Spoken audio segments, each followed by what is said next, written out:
Hi, I'm Kyle.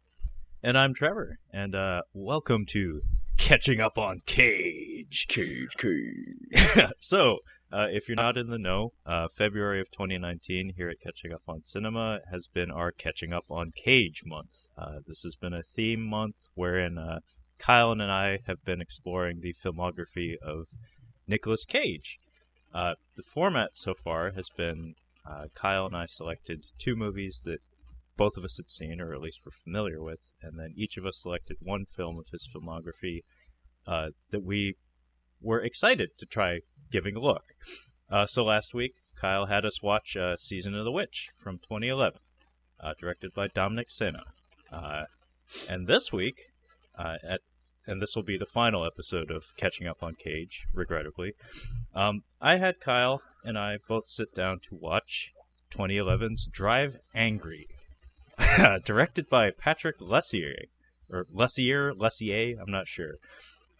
If you're not aware, and I seriously doubt you are, this gentleman, if you peruse his Wikipedia or his IMDb, is primarily an editor, a film editor, mostly in the horror genre. His first directing credit, as far as I know, is Dracula 2000, which I believe both you and I have seen, and both that sound you made is kind of everybody's reaction to that film. Barely a movie. But yeah, this film, I remember the marketing for it. Kyle mentioned on the last episode that 2011 was kind of a blank spot in his memory as far as film marketing was concerned, because he was serving our proud nation on the high seas.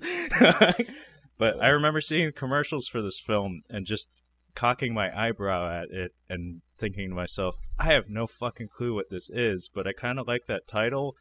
And when I looked up a plot summary, like, man attempts to, like, outrace or outdrive the devil, I was like, sure! Nick Cage and that? Fuck, let's go.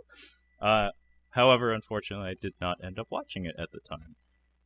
Fortunately, we started our Catching Up on Cage month, and I used this as an excuse to get both Kyle and I to watch this. So, Kyle, how did you feel after you finished Drive Angry? Well, I'm gonna say this. I definitely won the Catching Up on Cage this month, as far as ones neither one of us have seen. In my opinion. In your opinion. In my opinion. This was not great. I was not a big fan. It was so corny. Like, just the dialogue was bad. Amber Heard as a diner waitress. I'm not buying that. There's no fucking way she would be a waitress in the middle of nowhere. I've got some problems with it. It's a little silly. Some missed opportunities. Billy Burke is here. Hey, folks, you remember Billy Burke? Yeah, right, Bella's dad. Right? I just know him as Bella's dad. Oh my god, yeah. See, to me, I always think of him as the cokehead brother from Mafia, with an exclamation point. I haven't seen that. Mafia was like I don't know if it was an actual Zucker Brothers film, but it was done in that Naked Gun style. In fact, Leslie Nielsen's in it. Oh. It was one of the lesser parody films that came out in the 90s was the dark times as far as those films were concerned, but like next to like Airplane, it would be several rungs below. He played like one of the brothers in that, and that's forevermore what I know him for, because they had a really funny gag where he has a gigantic dick that's just out of frame, and he keeps turning around, and then things get knocked over in the shot, and there's a whoosh noise. See, I'll stand by those first two Scary movies, because those were they were like parodying The Haunting and Scream. I think they parodied Hollow Man. Like, these were all like horror movies that came out at that time when I was a kid. I'm like, those were pretty funny. I've seen Scary Movie more than I've seen Scream. Oh, wow, that's saying a lot, because Scream was very, very popular. I watched it a lot, even though I don't think of it as a great movie, but it's very watchable. You know why I don't like it? I know why you don't like it. The lighting. Yeah, it has. Yeah, in case you're not aware, Scream really does have some of the flattest, most boring lighting you'll ever see. It's like, this is a studio. It's like, Did you know this is a studio? did you know that this film was shot on a soundstage? I think there's a part where Rose McGowan's in the garage and she's like, "Who's that?" I'm like, "Who are you talking to? You can see everything that's you can happening see in that every garage." corner of this room. Every There square. are no shadows present. I Gosh. still don't know how she died in that film, by the way. She was the garage door. No, but how did she die? Like, it lifted her up, and then it just... The garage door. she got trapped in the doggy door, I get it, but, like, what physical trauma caused her to die? I get what they were trying to do, where it's like she got squished when it rolled up. Like she got caught between the fixture of the garage and the door, but the effect of it just didn't look all that convincing. I was like, oh, she looks like she'd be all right. Did you see Fear, the Mark Wahlberg movie with Reese I Witherspoon? have not, but Oof. I know it has a reputation. I know there's some dog trauma in there that triggers people or something. Yeah, the movie's doing something, and then all of a sudden at the near the end, like the climax, they bring in some dog stuff, and you're like, dude, that's too late to be introducing that. Like, this is America, damn it. Jeez, yeah. Dog's purpose is not to be butchered by Marky Mark. I remember being scared of him in that movie, but that movie probably doesn't hold up. I'm sure it doesn't.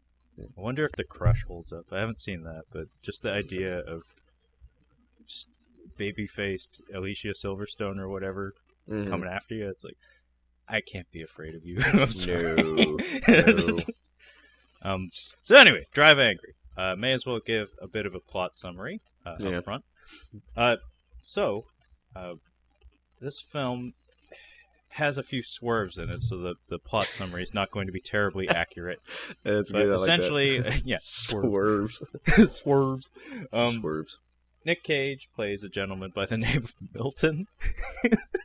His fucking name is Milton. Put a pin in that. I'll explain that. Okay.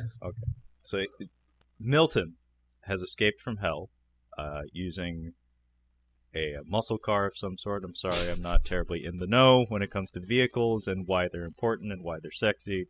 Sorry.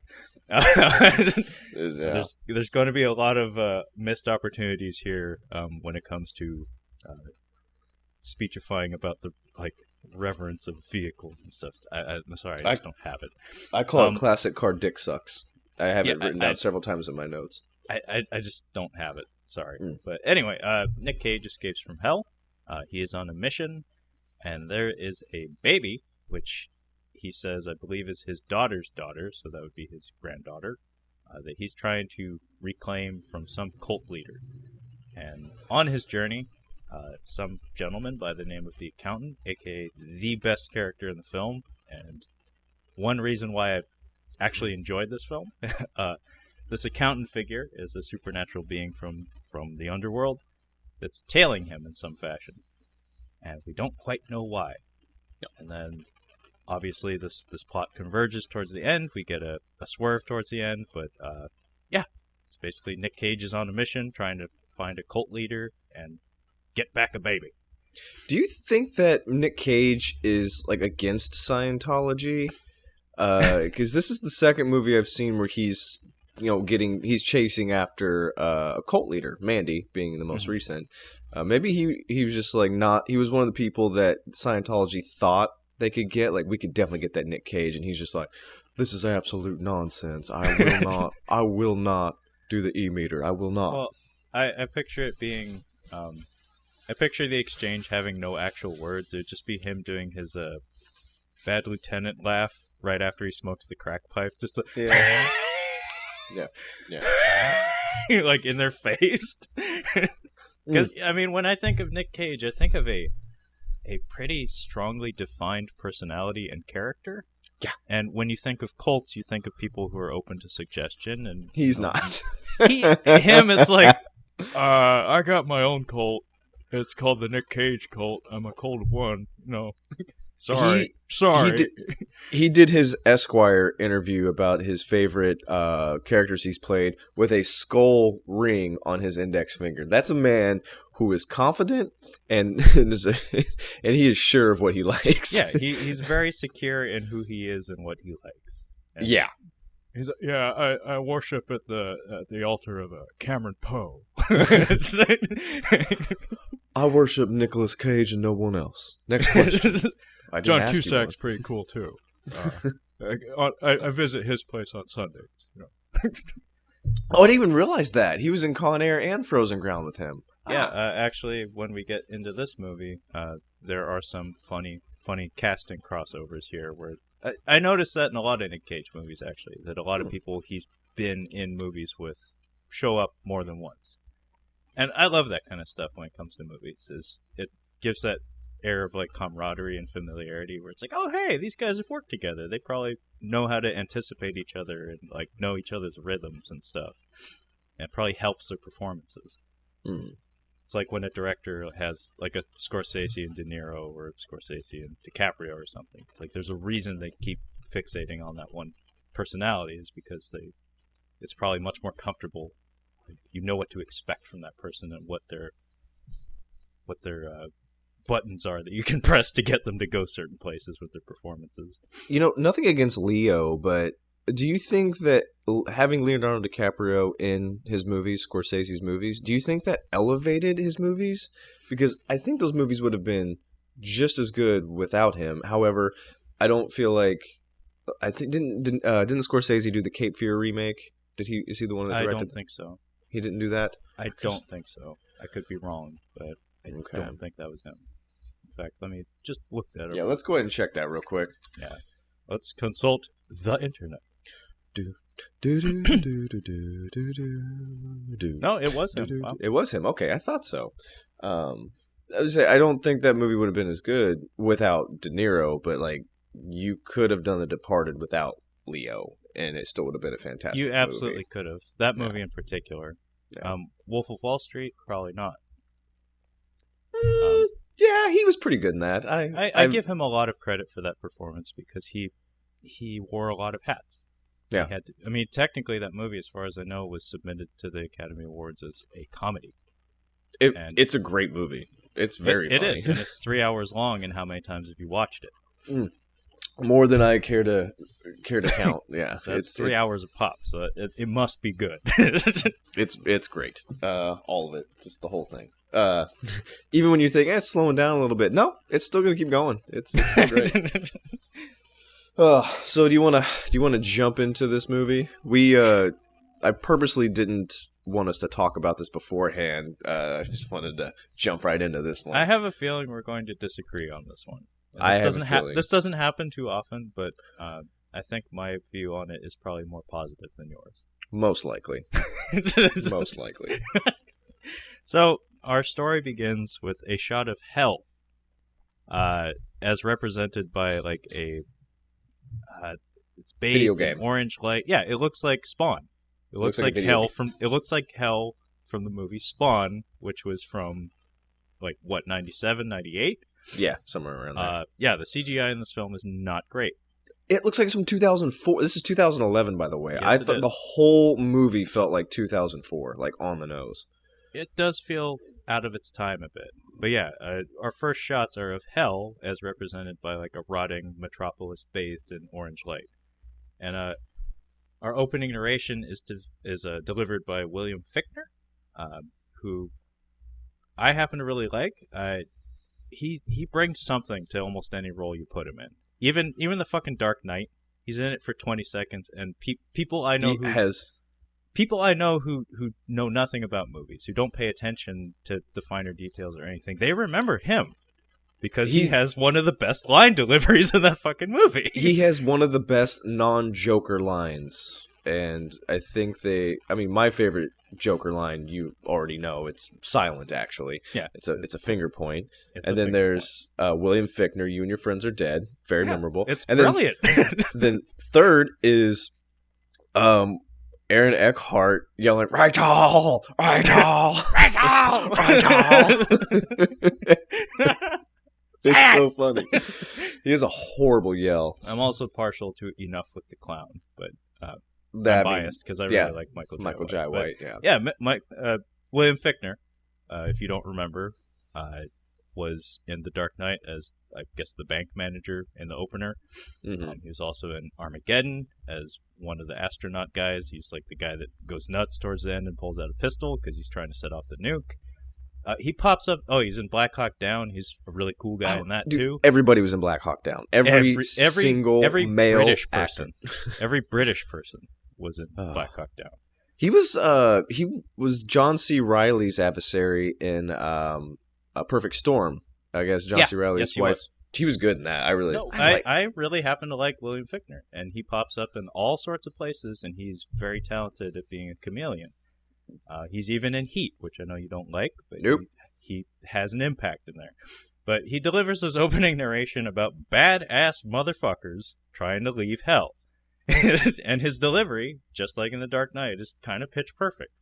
Where it's like he has this calm about him where a lot of his dialogue is very profane. Like, he drops a lot of F-bombs throughout the movie, but his delivery is very flat, very calm. It's like everyone around me is affected by these things, but I'm not. But I'm not. Yeah, but he speechifies a bit about badass motherfuckers trying to get out of hell, and it's his job apparently to get those badass motherfuckers back into hell. And we get a shot of a muscle car charging down a freeway bridge out of like they have a bridge. They have a road out of hell. Oh yeah, and muscle cars in hell. And then I think we end up in Colorado. Yes, Slaughter, Colorado. Is Laughter, Colorado. Because immediately when I saw that, I'm like, ooh, Slaughter. Slaughter is the best medicine. Yeah, another Dark Knight reference. Yeah, it might be dark. It might be Dark Knight references today, not Wayne's World. Sorry, folks. But yeah, we're in Colorado, and we open with an action beat without context. So you mentioned that this is Nick Cage in his Nickelback years. This is the most Nickelback-looking Nick Cage I've ever seen. Like, as soon as I saw him, I'm like, he looks gross, and he looks exactly like Chad Kroeger from Nickelback. This is Chad Kroeger between shows. Like, like when he hasn't cleaned himself up, when he's not ready for the public. This is him playing Mario Kart at home, it's bad. Like living on Eggo waffles. All I've had is Eggo waffles and chai tea for about 2 months now. It's part of my acting process. It's my method, you know. You gotta get in the head of the character. I'd imagine it's pretty common to subsist on Eggo waffles in hell. I've been practicing my telepathy on the mailman. It doesn't seem to be working. I could totally see Nick Cage doing that. Just like pulling back the curtain through the window and being like, just trying to like just two fingers to the temple, just squinting at the guy, and then he walks off and he's like, damn. He just shuts the curtain and has to trudge out to the mailbox. More junk mail. So yeah, we get an action beat where there's some gentlemen in a truck. Everybody seems to have some measure of makeup on their faces. Like they have like ruddy complexion and scars. It's not explained very well in this scene, but I kind of pieced it together later on that these are cultists that belong to the cult that I mentioned in the summary.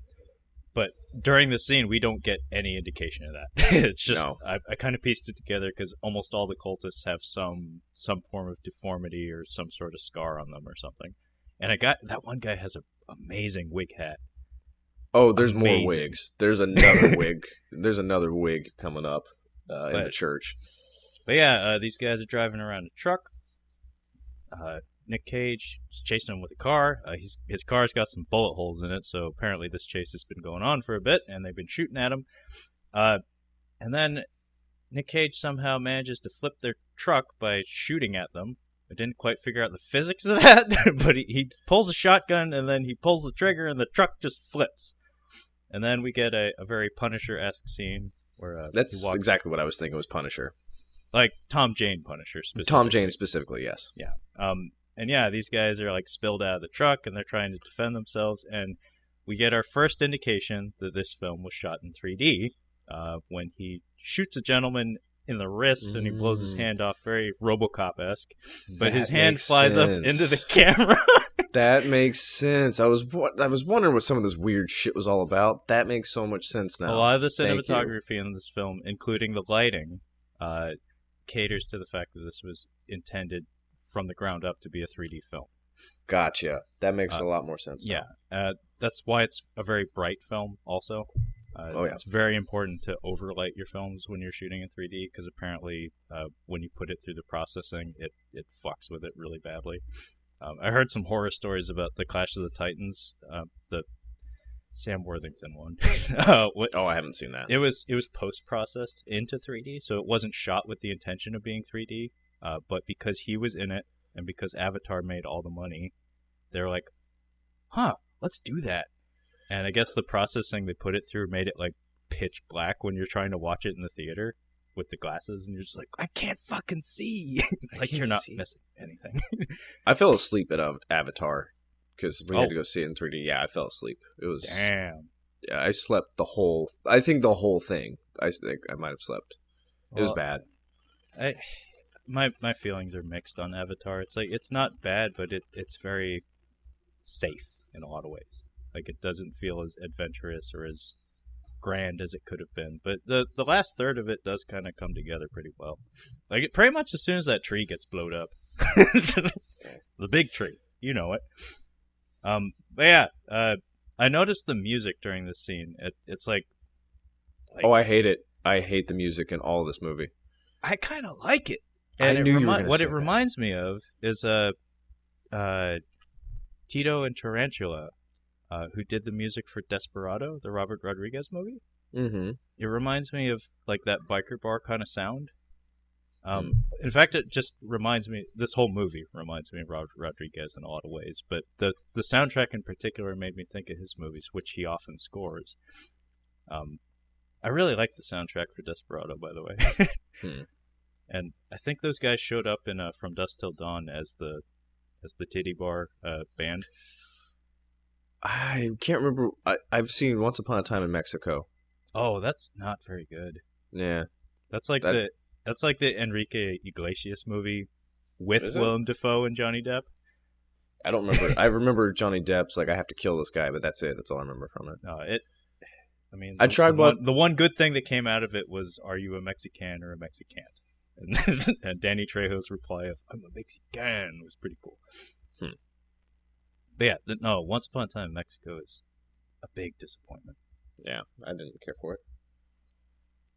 But yeah, during this exchange, Nick Cage, of course, very nonchalantly kills everyone. Oh yeah, very nonchalant. It's kind of cute in some ways. It's funny, but before he kills the one guy, though, he asks him, "Where is she?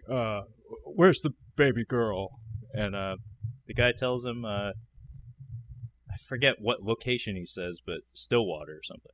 Mm-hmm. And Nick Cage gives him a look like, I don't know what that means, but thank you for sharing. And there is mention of at the first full moon, this child will be dead. Yeah. And Nick Cage seems to be pretty bothered by this, so he kills the guy. And then I think we get our classic action movie trope where he shoots the gasoline trail to blow up their truck. But of course, it's an action movie, so he has to be walking away from the explosion with sunglasses when it happens. Sunglasses. And then we get our 3D title flinging straight into the camera, because, again, 3D movie. But Nick Cage gets a line here that it's not an amazing line, but it just made me think of Tombstone. So, "Hell's already walking the earth. You tell him I'm coming. I'm coming to bring her back." It just reminded me of Kurt Russell saying, "You told him I'm coming, and hell's coming with me." Yeah, might be my I know least. You don't like Tombstone. It's my least favorite Kurt Russell performance, honestly. Like, it's just not great. I like Val Kilmer in there; he's good. But you don't like, I mean, Michael Biehn? the no scene. Do you know? No, that's awful. Yes, that's like my number one thing I dislike from that movie. That's a brilliant scene. It's it's so bad. What about him walking around in the rain with Bill Paxton's blood on him? No. I just love when the lady runs up to him and she's like trying to console him. He's like, "Oh, get away from me!" Like he just gives her like a look, like don't touch me. It was all everybody was just over the top except for Val Kilmer and Michael Biehn and who the guy with the smile, the main guy. Oh, I can't think of his name. Powers Booth. Is that who it is? He plays Curly Bill. He's like the chief antagonist until he dies like halfway through and he gets replaced by Michael Biehn. Yeah, because that's how stories work. Yeah. Anyway, do you want to introduce Amber Heard to us? Yeah, I'm actually a big Amber Heard fan. Aesthetically, not so much with the acting. This was actually the first movie I've seen of hers, to be honest. She was in. You forget she's in Pineapple Express. She is. She's she's his girlfriend in that. She's fine in there. She's I don't remember her at all. But I have to say, I read the Rum Diary, the Hunter S. Thompson novel. I've read it several times. I really like it. But there's a character in there named Chanel or Chenault, however you want to put it. Mm-hmm. When I saw her for the first time after reading that book, I'm like, that's exactly what they described. That's exactly who they described in the book. I'm like, that's what I pictured, and that's who was cast to play Chenault in the Rum Diary movie with Johnny Depp. That's really cool. Yeah, that must have felt really cool to see. It was spot on. That movie's not good, but that was spot on. But yeah, here's where we get back to what we talked about with Eva Mendes in Bad Lieutenant. Amber Heard is I'm going to say waitress. It's server, but diners, it's a waitress. She's a waitress in bumfuck Oklahoma. I'm like, absolutely not. 100% not. You can go be a model. You've been told that your whole life. You can go do that. However, her friend, Katie Mixon, spot on. That's good diner casting. Well, I was about to say, I didn't want to cut you off, but Katie Mixon is also in Hell or High Water in the exact same role. Yeah. And she's amazing. Like she knows how to do that, apparently. Maybe she's done that in her life. She's from the South. She's in Eastbound and Down, which I'm a huge fan of. Speaking of which, have you seen Hell or High Water? No, it's Ben Foster. Yeah. Is it Chris Pine? Yeah, the lesser Chris, but still a Chris. It's hard for me to watch his movies. I can't get it. I can't really get into them. Jeff Bridges, though. Yeah, it's been on my list for a long time. I just haven't gotten around to it. Well, I'll tell you right now, it's pretty good. So okay, if you do get around, I've heard good things. Yeah. Anyway, Amber Heard working at Fat Lou's Roadside Diner. He calls them bitches. Like he just straight up is like, "Are you bitches? Shut up!" I'm like, dude, are you kidding me right now? You are disgusting. I think he spit on the grill too while he's at it. He's human garbage. Yeah, I don't know this gentleman's name, but he has been in countless films in this exact same role. He's a heavy-set gentleman with like heavy alcoholic face. Like he's a white guy, but he's like beet red all the time. Oh, I think he's you can barely see them nipples from Scrooged. I think he's that guy. I think you're right. I think he's been on a lot of the grips. He's folks out there, if you see him, you'll have recognized him from something.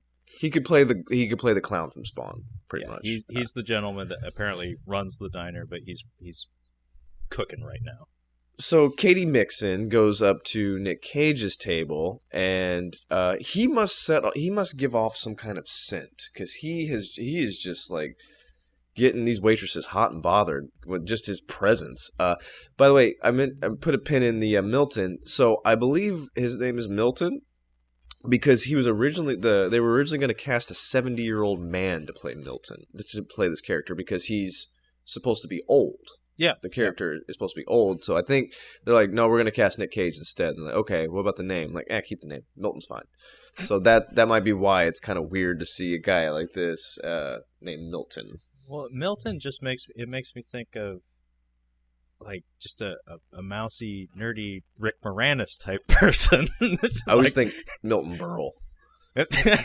But yeah, Milton it's kind of an unassuming name. It's a little out of place, especially because I don't think he actually says his name until like a half an hour into the movie, and at the time you're just like, what? Who cares at this point? Yeah. But Katie Mixon, very, Very aggressive, by the way. Very. Yeah. He's asking about a car. Does he ask her what kind of car? Or he's like, is that your Charger or whatever out there? She's like, no, I can't afford it. And he's like, well, whose is it? Is it hers or something? She's like, yeah. And then he asks for coffee with black coffee, sugar. And then they make out really, really hard at the table, and then he's like, "I asked for sugar." Like, yeah, the timing of it's pretty great. It's pretty good. Like, she's flirting with him, and he actually does this thing a couple times in the movie where he just like has a frumpy face, like somebody just like cut a muffin right in his face or something. Yeah, and he's like waiting for them to admit to it. Yeah, but he does this like one eye twitch a couple times in the movie, and he does it here when she's coming on to him. You can tell that he's shooting her the most disgusted face you'll ever see, but she's just relentless. And she pulls in for a deep kiss, and in the middle of the kiss, he actually like separates for a sec, sips the coffee, and like Kyle said, I asked for sugar. I asked for sugar. So he's basically telling her, "You fucked up." I'm like, somebody needs to call the HR department, man. We got the boss calling people bitches. We got waitresses making out with customers at their table. And then something happens here, and Luke, what was it? Oh, Amber Heard like gives this couple or this family free food basically, like on the house. Yeah. And Lou's like, oh, you can't be doing that shit. So he just like, I think he grabs her ass or something like that, or smacks her ass. And she hits him she hits him with something and then shoves money in his mouth and quits. It's actually a nice little sequence here. Like, I think it's like a knee kick to the nuts. It's very fluid. Very fluid. Not the first time she's done that. Not the first time, and it's been well thought out. Like, yeah, this is how I'm going to quit. This is the beginning of a trend in this movie that's a little unfortunate, that pretty much every male character in this film is a bit of a pig. Yeah. Yeah, there's a lot of violence towards women in this film. Thankfully, it's all done in a cartoony fashion. Yeah. But it gets a little tiresome the third or fourth time it happens. There's no real tone in this. It's like, yeah, like you said, like the violence against the women. It's still kind of funny. Like, there's no real weight to it when it does happen. I mean, we'll get to it in a bit, but for some reason. And I don't know if this is a failing of the cinematographer or the director himself or the choreographer, but punching in this film does not obey the laws of physics. Hang on a sec. I literally have, see if you can read my note here. I left out one of the words, but see if you can read that. How did Amber's... I can't read that. it's how did you like Amber's punches? Yes, we'll get to that. I did not. Jesus.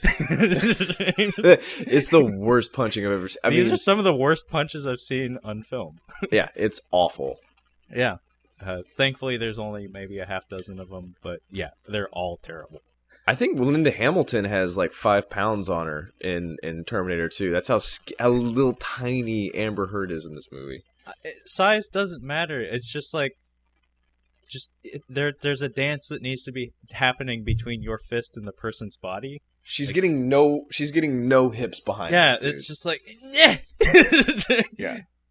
And then on top of that, the reaction is inappropriate. Where it's just like that's not how punches work. No, like, that's not how physics works. No. But anyway, because of this. Because her boss is a horrible human being and tries to do some stuff to her, she, like Kyle said, gives him a swift beating and says, I quit. And she runs out to her car, which does in fact happen to be the Charger that Nick Cage was eyeing. So I assume that he tampered with it in between these scenes here. Yeah. Because her car does in fact break down the road not too far from here.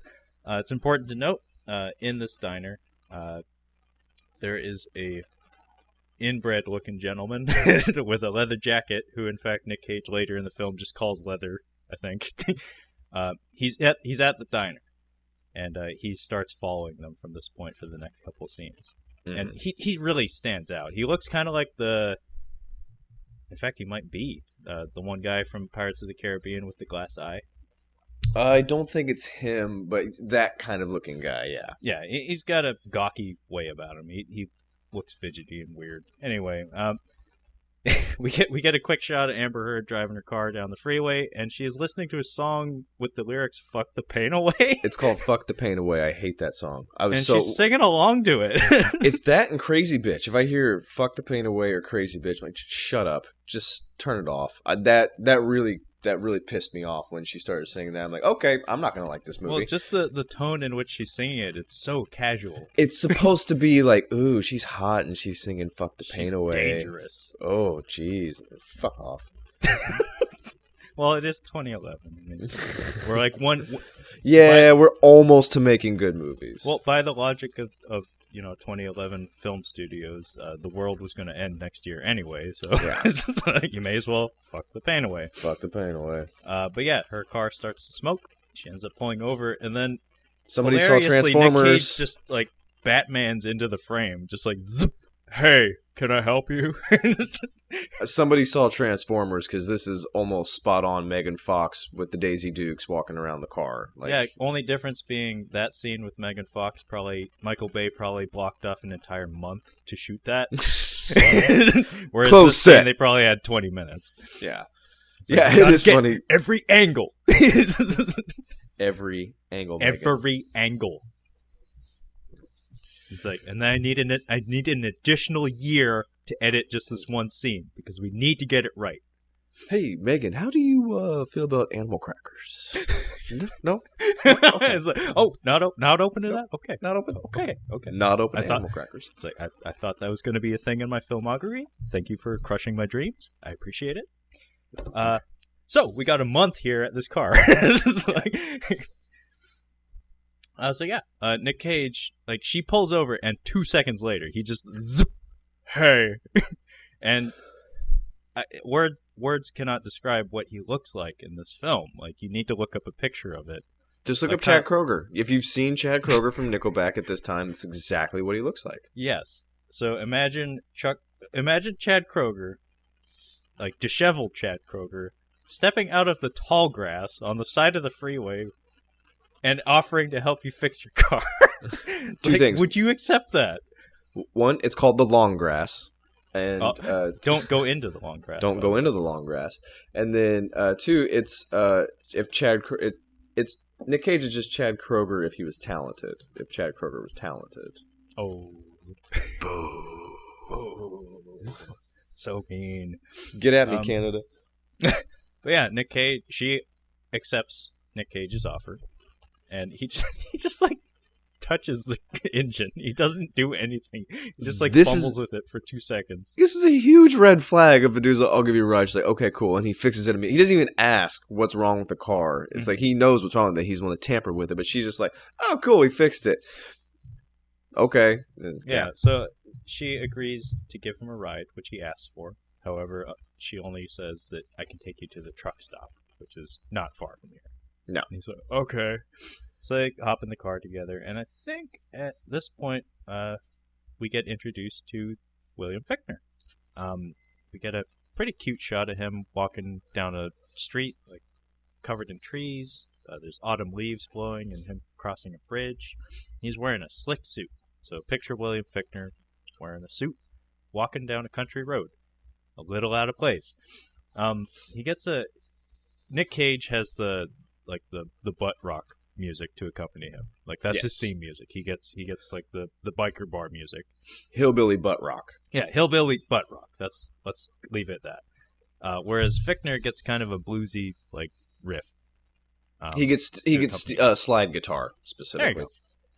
There you go. And then his introductory line, aside from the narration, is you fat fuck. Come here. I was like, perfect. Yes, I am on board with this. That's as soon as he said that, I'm like, okay, Fichtner's going to be the better part of this movie. Oh yeah, okay. No, he is easily the best part of this film. I wasn't sure he was going to be in it, really, because he was doing the voiceover. I'm like, is he just going to be narrating? I wasn't sure what he was going to do exactly, but yeah, I didn't know either. Even from the trailers, I remember his presence was limited. Like, there weren't too many shots dedicated to him. In fact, the plot was kind of hard to piece together based on the trailers. Trevor, the plot is still hard to piece together. There isn't really much of one. This is literally, I'd say, about 70 minutes of dick grabbing, and then some of the plot comes in after that. Yeah, most of the runtime is slow motion gunfights and stuff. Wait till we get to the car chase coming up. Yeah, we'll get there. But yeah, Fichtner rolls up on the diner, and Katie Mixon and the fat gentleman that Amber Heard had beaten up and chewed out. They're both out in the parking lot, and Fichtner interrogates them for a bit, and he starts questioning them about Nick Cage. He's looking for him, apparently. If you don't know anything about Katie Mixon, if you haven't seen her, she's very pretty. She's a nice little country peach, as it were. That's a good description. She is very, how would you say? She's very busty. She's a very curvy, busty lady. And I don't know if you noticed this or not, but the whole time she's talking, Fichtner is just staring at her knockers. Actually, I did in fact notice that. And he just got, one of his lines is the fat gentleman asks him, like, "What did you say to me?" And Fichtner, I kind of love this physical acting here, and the timing of his delivery. Delivery must be like one of his strongest suits. Like, he knows how to say. He knows how to say his lines. Like, he knows how to make them interesting and memorable. So the line is just, I said, "dead fat fuck." But the timing of it, the way he says it is, he says, "I said, dead fat," and then he looks at her, and then he says, "fuck." It's like, yes, again, good job. Like, you paced out your words and you made it funny. Because it's a really simple line, but just that timing of him, staring at her when he said the last part. But yeah, he's looking for Nick Cage. He gives them a basic physical description and says he's about 6'1", probably looks like he's from out of town. And then I think that's the end of that scene. There's not much to it, but that's our introduction to him. Yeah, then Amber Heard gets to... This looks like a motel. Is she living in a motel? It looks like it. It looks like they're living in a motel, which is a bad sign if you if you're with somebody, if you're like on a date and you're like, let's go back to my place, and they're living in one of those motels. You're like, oh, this is bad. Like, I'll wait out front. Either you're doing drugs or you just got out of jail for doing drugs. Yeah, he's like, thank you very much, and he just kind of walks off into the distance. And as soon as she pulled up, I'm like, her boyfriend's in there having sex with another woman, because she's going to be with Nick Cage the rest of the movie. We know that. Like, we have to get rid of the boyfriend somehow. Well, we can't kill him because then she's going to be all emotional. Like, what do we do? He's banging some other lady. Yeah. Some other lady who very clearly knows her, because she calls her by name. Does she? I didn't even notice that. Well, there's a lot of things to distract you during this scene. So yeah, it's very distracting. Nick Cage walks off away from, like, in the opposite direction, and Amber Heard heads into her home. And yeah, her boyfriend is being ridden by some naked, dark-haired woman, very naked. And then, without skipping a beat, Amber Heard, whose character's name is Piper, by the way, she grabs this woman by the hair, by the mane, and drags her off of her man. Like, marches her out the front door, and it's pretty fucking shocking. It's like, damn, again, this is one of those things I'm guessing you've done before. Yeah. Well, her boyfriend is, I think the only dude less attractive than him is Michael Berryman, the guy from the 1977 The Hills Have Eyes, because this dude is damn ugly shit. Like, I mean, he looks kind of like, he looks like a deflated Stone Cold Steve Austin. But Stone you got to Cold be at least a piece has of some good shit. Bone structure to him, you know. If you look like him and your girlfriend's Amber Heard and you're cheating on, like, the dude's got game. I'm just saying. I guess the girl so. The girl he's cheating. That's impossible. Like, the girl he's cheating on her with is very attractive as well. But I mean, really, you should be thankful for what you have, sir. Don't get greedy. Yeah. But yeah, she marches this woman out the front door, and she slugs her, like, straight in the face a couple times. But it's during this exchange that the dark-haired woman doesn't say, like, she does in fact, like, say, "fuck you, Piper," or something. Yeah. And then she says, "I love him," which prompts another punch to the face. But yeah, this is where the punches come into play. And they're just terrible. They're so bad. They're so bad. They're so bad. They're so bad. I think the fight choreography between Sonny Corleone and that piece of shit that marries his sister. Do you remember? There's that one shot where he punches him, and he's about a foot away from his face, and they shot it from the side. That was No, I was getting flashbacks of 8mm when Machine slaps the girl. It's just like, that's a whiff. Like, there was no contact made. Well, there's a way to like let the arm go out long and make it look like she's hitting, but she's literally coming across like she's shadow boxing. Yeah, she's doing a thing that they do in pro wrestling, where for some reason in the old days anyway, I don't think they do this anymore. But in the old days, lady punches in wrestling were always like forearm hits. Yeah, and it would always look really weird because like ladies in wrestling back in the day were generally pretty slim, and it's just like this like little like it's like they're giving you a noogie. It's like, but yeah, Amber Heard punches this lady in the face a couple times, and with each one, there's like the head whip, the body torque that goes into it. There's just a lack of timing and chemistry that it just looks terrible. It's bad. There's no sense of impact to any of it. But yeah, she lays this lady out, and the cherry on top though is the MAGA guy that walks in the background and takes a phone photo of the lady that's been knocked out. So it's this really heavy set gentleman like wearing looks like a visor and a American flag shirt, and he just like whips out his phone and takes a picture of the lady. Are you sure this isn't from 2004? Because in 2011 we had like Androids. We had good phones in 2011. Like everybody has flip phones in this. Yeah, they do. I swear to God, this is a time capsule. Like somebody forgot about this movie. Like, oh shit, we forgot to put out that Drive Angry movie. It's been on the shelf for 7 years. We gotta put it out. Yeah, it's like next year the world's gonna end. We gotta get it out now. Cage is gonna be pissed. Gosh. But yeah, following this, she turns her aggression towards her man. And she punches him as well, and he has no reaction to these punches. And these are like straight on into the grill. Like these are not slaps; these are like full on knuckle contact to the face. She weighs 90 pounds. Completely no sells them. He has no reaction to them. And then he punches her. Yeah, and it starts to get real violent. And her reactions are pretty realistic, I guess.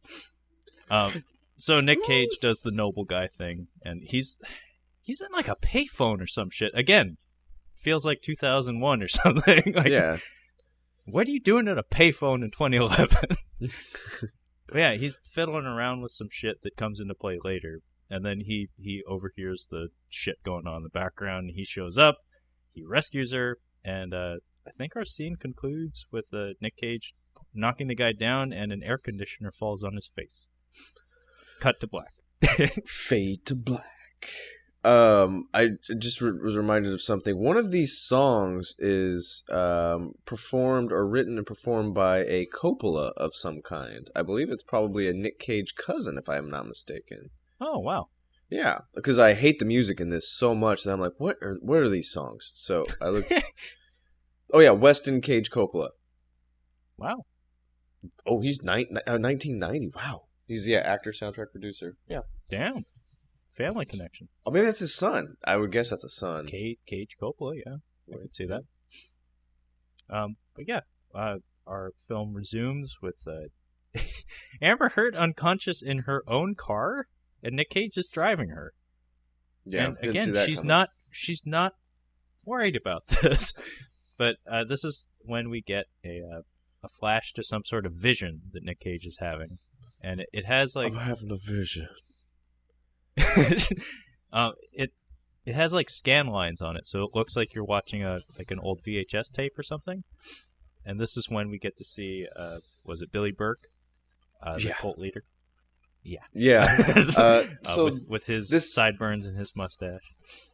They give a little bit too much in this sequence. Usually when you see you get little snippets here and there of this scene. Like you would just see like Billy Burke and then somebody else and then see him again. It would move forward. Like we would think we'd revisit this like 3 times in the movie, and then like Turbo Kid, where you get the whole picture like the third time or like Mandy, where he has the nightmare visions and stuff. Yeah, it starts to make sense with repeat viewings.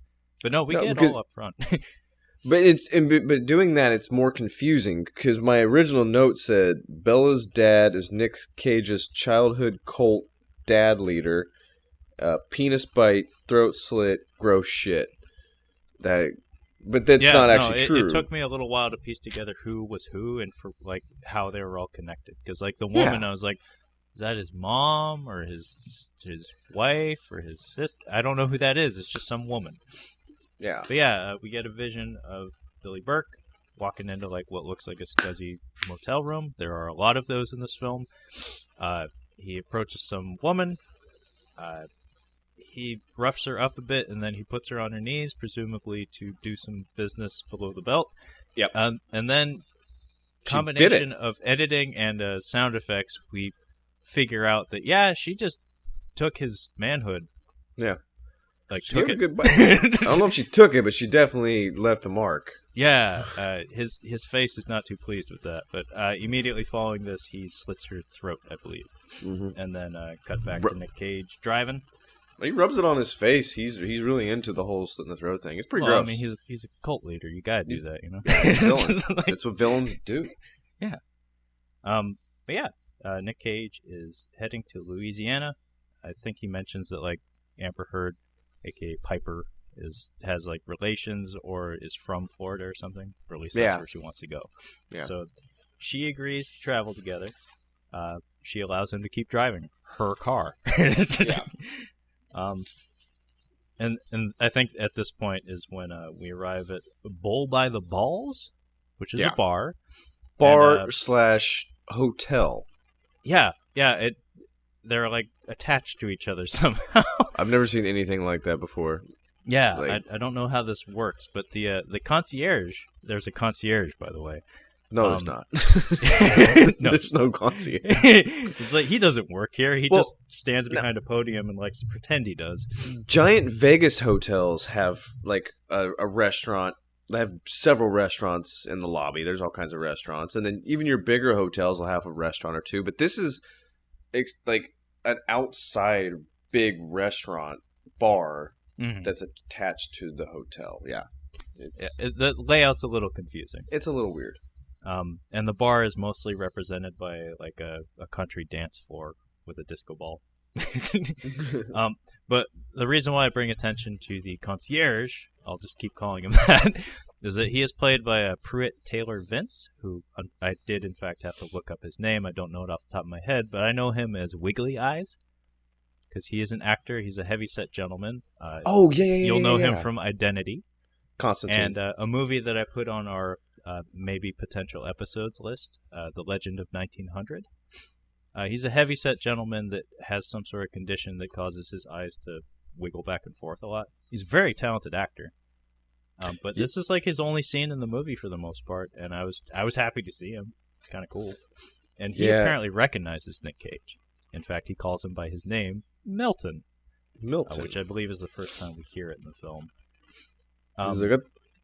He's like, yeah, I thought you were dead. Well, I am, or something. Whatever.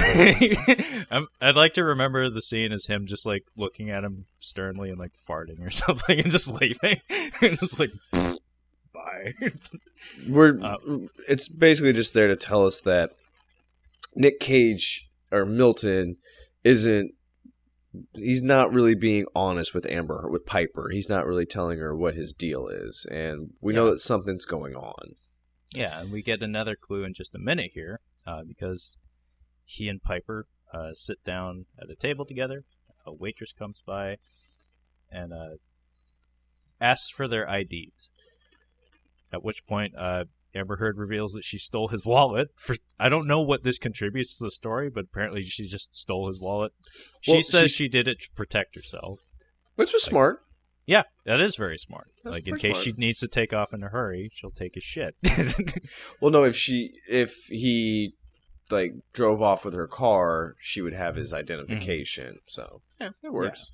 And when they hand over the ID to the waitress, his ID is clearly a few decades out of date. It's very banged up. So we get a hint that maybe he's a man out of time or something. Mm. I mean, the first shot of the movie is him literally driving out of hell, so we know, but no one else in the movie does. And it's during this point that Amber Heard points out that the waitress, like Katie Mixon, wants to jump his bones. Oh yeah. I didn't pick up on that, but she definitely did. She's like, "You gonna do that?" And he's like, "What?" Jeez. Yeah, and she's again, all just on it. like with Katie Mixon, he gives the waitress that eye twitch, where it's just like, Yeah. it's not attractive at all, but I kind of like it. But Amber Heard ditches him. We get a shot of her like looking at, it looks like a busser or something at the bar. Yeah. And she just runs off to the dance floor and snatches his towel and says, "Come here." And it's like, oh, okay. Like that's what I want to do after I've been riding around a car with a stranger. And, watch my boyfriend get the shit kicked out of him and maybe died. Maybe died. Yeah, maybe died. She asked if he killed him. And he's like, "No, I didn't kill him." Yeah, and he's telling the truth. But the way Yeah. that scene concluded, it's like ambiguous at that point because he had an air conditioner fall on his face, I didn't think he killed him. not intentionally anyway. No. At this point, I noticed that weird looking redneck guy that's been tailing them, he also appears here. Yeah. And we later learned that he's affiliated with the cult. Yes. He's being followed by the cult. So the cult is tailing Nick Cage in some fashion. And then I believe we cut to Fichtner interrogating the boyfriend. And I enjoyed the scene. Yeah, that's what's next. Because my next note is toenails and coitus. So yeah, he goes to her boyfriend's house. And what does he even do? Here's where he gets introduced to the cops. He's basically interrogating this guy. He's like, "Where the fuck they go?" Like, "I don't know who you're talking about, dude. 6'1", looks like Chad Kroeger from Nickelback," and he's like, "Yeah, I know who you're talking about. Fuck you." Beats him up, and then he goes to grab a bat. And this is where now I can see why this is 3D.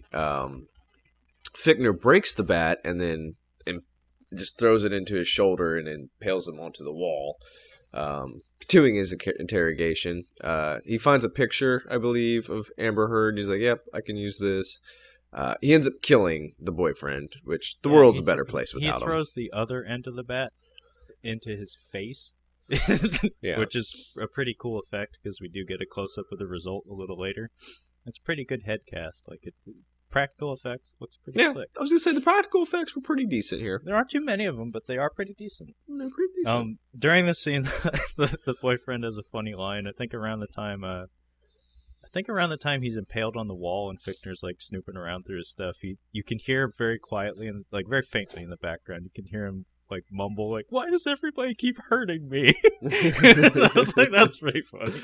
Because we have like three main characters at this point, and every single one of them has hurt him in some fashion. I mean, they weren't married, so I mean, is it that big? Oh yeah, it's because he'd been out of work. That's why he's a piece of shit. If he'd been paying his bills and he cheated on her, like, that's just a bad breakup. But since she was taking care of him, that is pretty shitty. Mm. Yeah. But Fichtner goes to leave, and the cops are there, and so they're like, the way he got into the house initially was that the boyfriend thought that Fichtner was a cop because he had called the cops, and he was like, "Oh, you showed up earlier than I thought," and he's like, "I'm not a cop." I'm not a cop. But yeah, the two cops show up, and then they're like, "Hey, we're looking for this." We're looking for this guy. Yeah, he's in there. And I kind of like that he didn't try to hide it. That was pretty cute. It was funny. He's like, "Yeah." And then the other cop goes in there like, oh, fuck, we have to do our job. God damn it. We have to do our job. Like, literally, that's what he's like, God damn it. Okay. So he goes outside and he's like, freeze. And Fichtner pulls out a coin.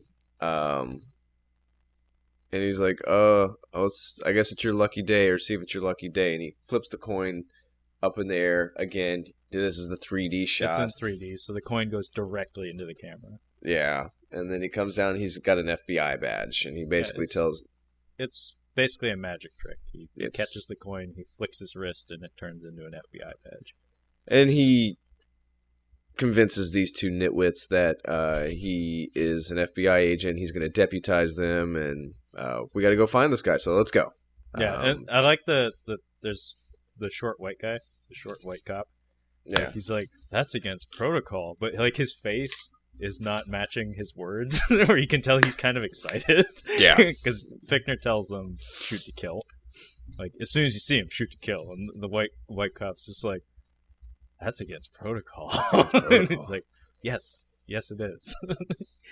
So, yeah, so what was it, nails and coitus? Yeah, nails and coitus. Toenails and coitus. So Coitus Amber Heard is getting her nails painted by the busboy. I don't know if they had sex. His shirt's off, so maybe they had sex. No, they have not. Okay, so apparently she was just looking for a manslave, a manservant. Yeah, she just needed a friend. Like, she's been single for like 5 minutes. She needed to friend zone some dude immediately. So, yeah, he does actually ask, "Are we going to do it?" And she says, like, maybe if you do a good job on my nails. Yeah, I mean that's a good try. You should have just gone for it. So next door, like it took me a second to realize what's happening. Like, oh, someone's having sex next door, and she starts banging on the wall. I'm like, well, that's rude. I'm like, it couldn't be. Oh, it's Nick Cage. Cut to, I think he's killing her with his dick. I'm not really sure what kind of magic trick he's doing, but we cut to. She's about to like fly off of his dick and hit the wall. She's having such a good time. And he has basically pulled his penis through his zipper, and he's doing a real Dewey Cox here. He's got his sunglasses on, a bottle of whiskey, and a cigar, and she's just going to town. Yeah, it's actually it's a good gag because we cut from Amber Heard.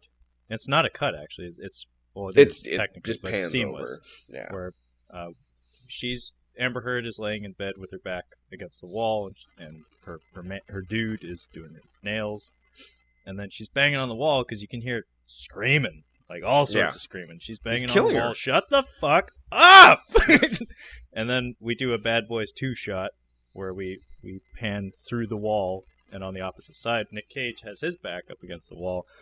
And he, like Kyle said, he is fully clothed with sunglasses on. And just pull it through the zipper. It's long what's kind enough. of amazing is I think he's totally immobile. Like he's either he has figured out a way to thrust without moving any other part of his body. So imagine just like a man's pelvis just wiggling and the rest of him being completely still. No. She's doing all the work. She's using the bed. A lot of work. She's doing all the work. He is using the bed as his hips. I don't think he's doing anything. He's Kyle. Not exerting any energy. She's doing all the work. She's working for it. But yeah, he's just laying there. He is just a lump, and this lady is riding the shit out of him. And it's pretty fucking funny. But yeah, the contrast between the tone of those two scenes, the timing is pretty good, where it's like you have a very platonic, very cute scene, and then like rough sex. Rough sex. Oh, real quick, Jonah King, the Billy Burke, that guy, that actor, he's from Bellingham. Really? Yeah, right? Wow. Yeah, represent. Washington native. Represent, man. I mean, that's almost Canada, so he's probably a secret Canadian. There's a lot of those in Hollywood. That's how he was probably cast in Twilight. And like, hey, you live close to where we're shooting. Yeah, I'll do it. Not at all, but like, I gotta be a dad. Do I look like a dad? Yeah. He's an odd-faced. Like, he's not like a good-looking dude. He's not a bad-looking dude. He doesn't really have a type though. Like Danny Trejo clearly has a type. Like he's typecast very quickly. Tom Sizemore, he's tough detective, bad guy, whatever you want to give him. Billy Burke is not. I don't think he's good in this role. Like I guess he's fine as Bella's dad. That's not much of a role, but he doesn't really fit cult leader. I think he does some things with his performance in this film that I liked. A lot of it has to do with body language and stuff. Like, he has some moments towards the very end of the movie that's like, that's pretty fun. But he leads with his dick, yeah. Yeah, I get what you mean. Yeah, definitely. I don't know. I could see him, like, playing a character with, like, really awful obligations or somebody in too deep. He seems like he could play that kind of character where it's like, he's not a bad guy, but he's obligated to do bad things. He's like a detective that ends up being a bad cop, but it's because he got in bad with like gambling debt or some shit, and they're gonna chop his daughter's head off or something. So he has to. And he has that kind of vibe in Twilight too, where he's always exasperated. Like he just looks like he's like, my fucking god, like this girl, like she's been sitting in a chair for 6 months, she hasn't moved because she's too sad. Yeah, Fuck. that's you have to go to a psych ward if you don't get out of your room for 6 months. Like, that's not healthy. You can't do that. I mean, imagine being the dad that has to put up with that. It's like, what the fuck do you do with that? Especially if you're like the sheriff. Like, you got shit to do. I'm not a father, but I'm pretty sure dads would rather have daughter up in room as opposed to my daughter wants to go to Paradiso or or Burning Man or something. Like, I know where she is. I know where she is. I know that she's not doing anything. She is safe. Dad, can I go to Burning Man? Mom says I can go to Burning Man. Are you out of your fucking mind? No! I am a small town fucking sheriff. God damn it. You can go to that shit when you're in college. Now go to school. Please. For the love of God, go to school. You've been sitting in that chair for 6 fucking months. He'd be shaking his head for 2 weeks. Burning Man, are you fucking kidding me? Burning Man. She had the audacity to ask me if she could go to. She's in high school. He in the kitchen spitting up his coffee, just like Burning Man. Does a spit take. It's like reminding himself every couple days. He spits it out of his nose. Burning Man. Burning Man. Jesus. Oh man. Or or maybe she would like, can I go to Burning Man? He's like, oh, like trying to be, he's trying to rebond with his daughter. Like, he's what's Burning cool Man? Dad now. So she shows him a video, and he's just like running his fingers through his hair. He's like, sweetie, why don't you let me think about that one? That's when he toggles the radio on his hip. And it's like, we gotta get out of here. I gotta go. Fucking Burning We'll Man. talk about this later. Jesus. Fucking Burning Man. Yeah, dude. Yeah, totally. Yeah. Yeah, I've got some ecstasy in evidence. Do you want me to go ahead and grab that for you too, so you and your friends can, have fun? No, don't you know, Kyle? Jacob's only about giant muffins.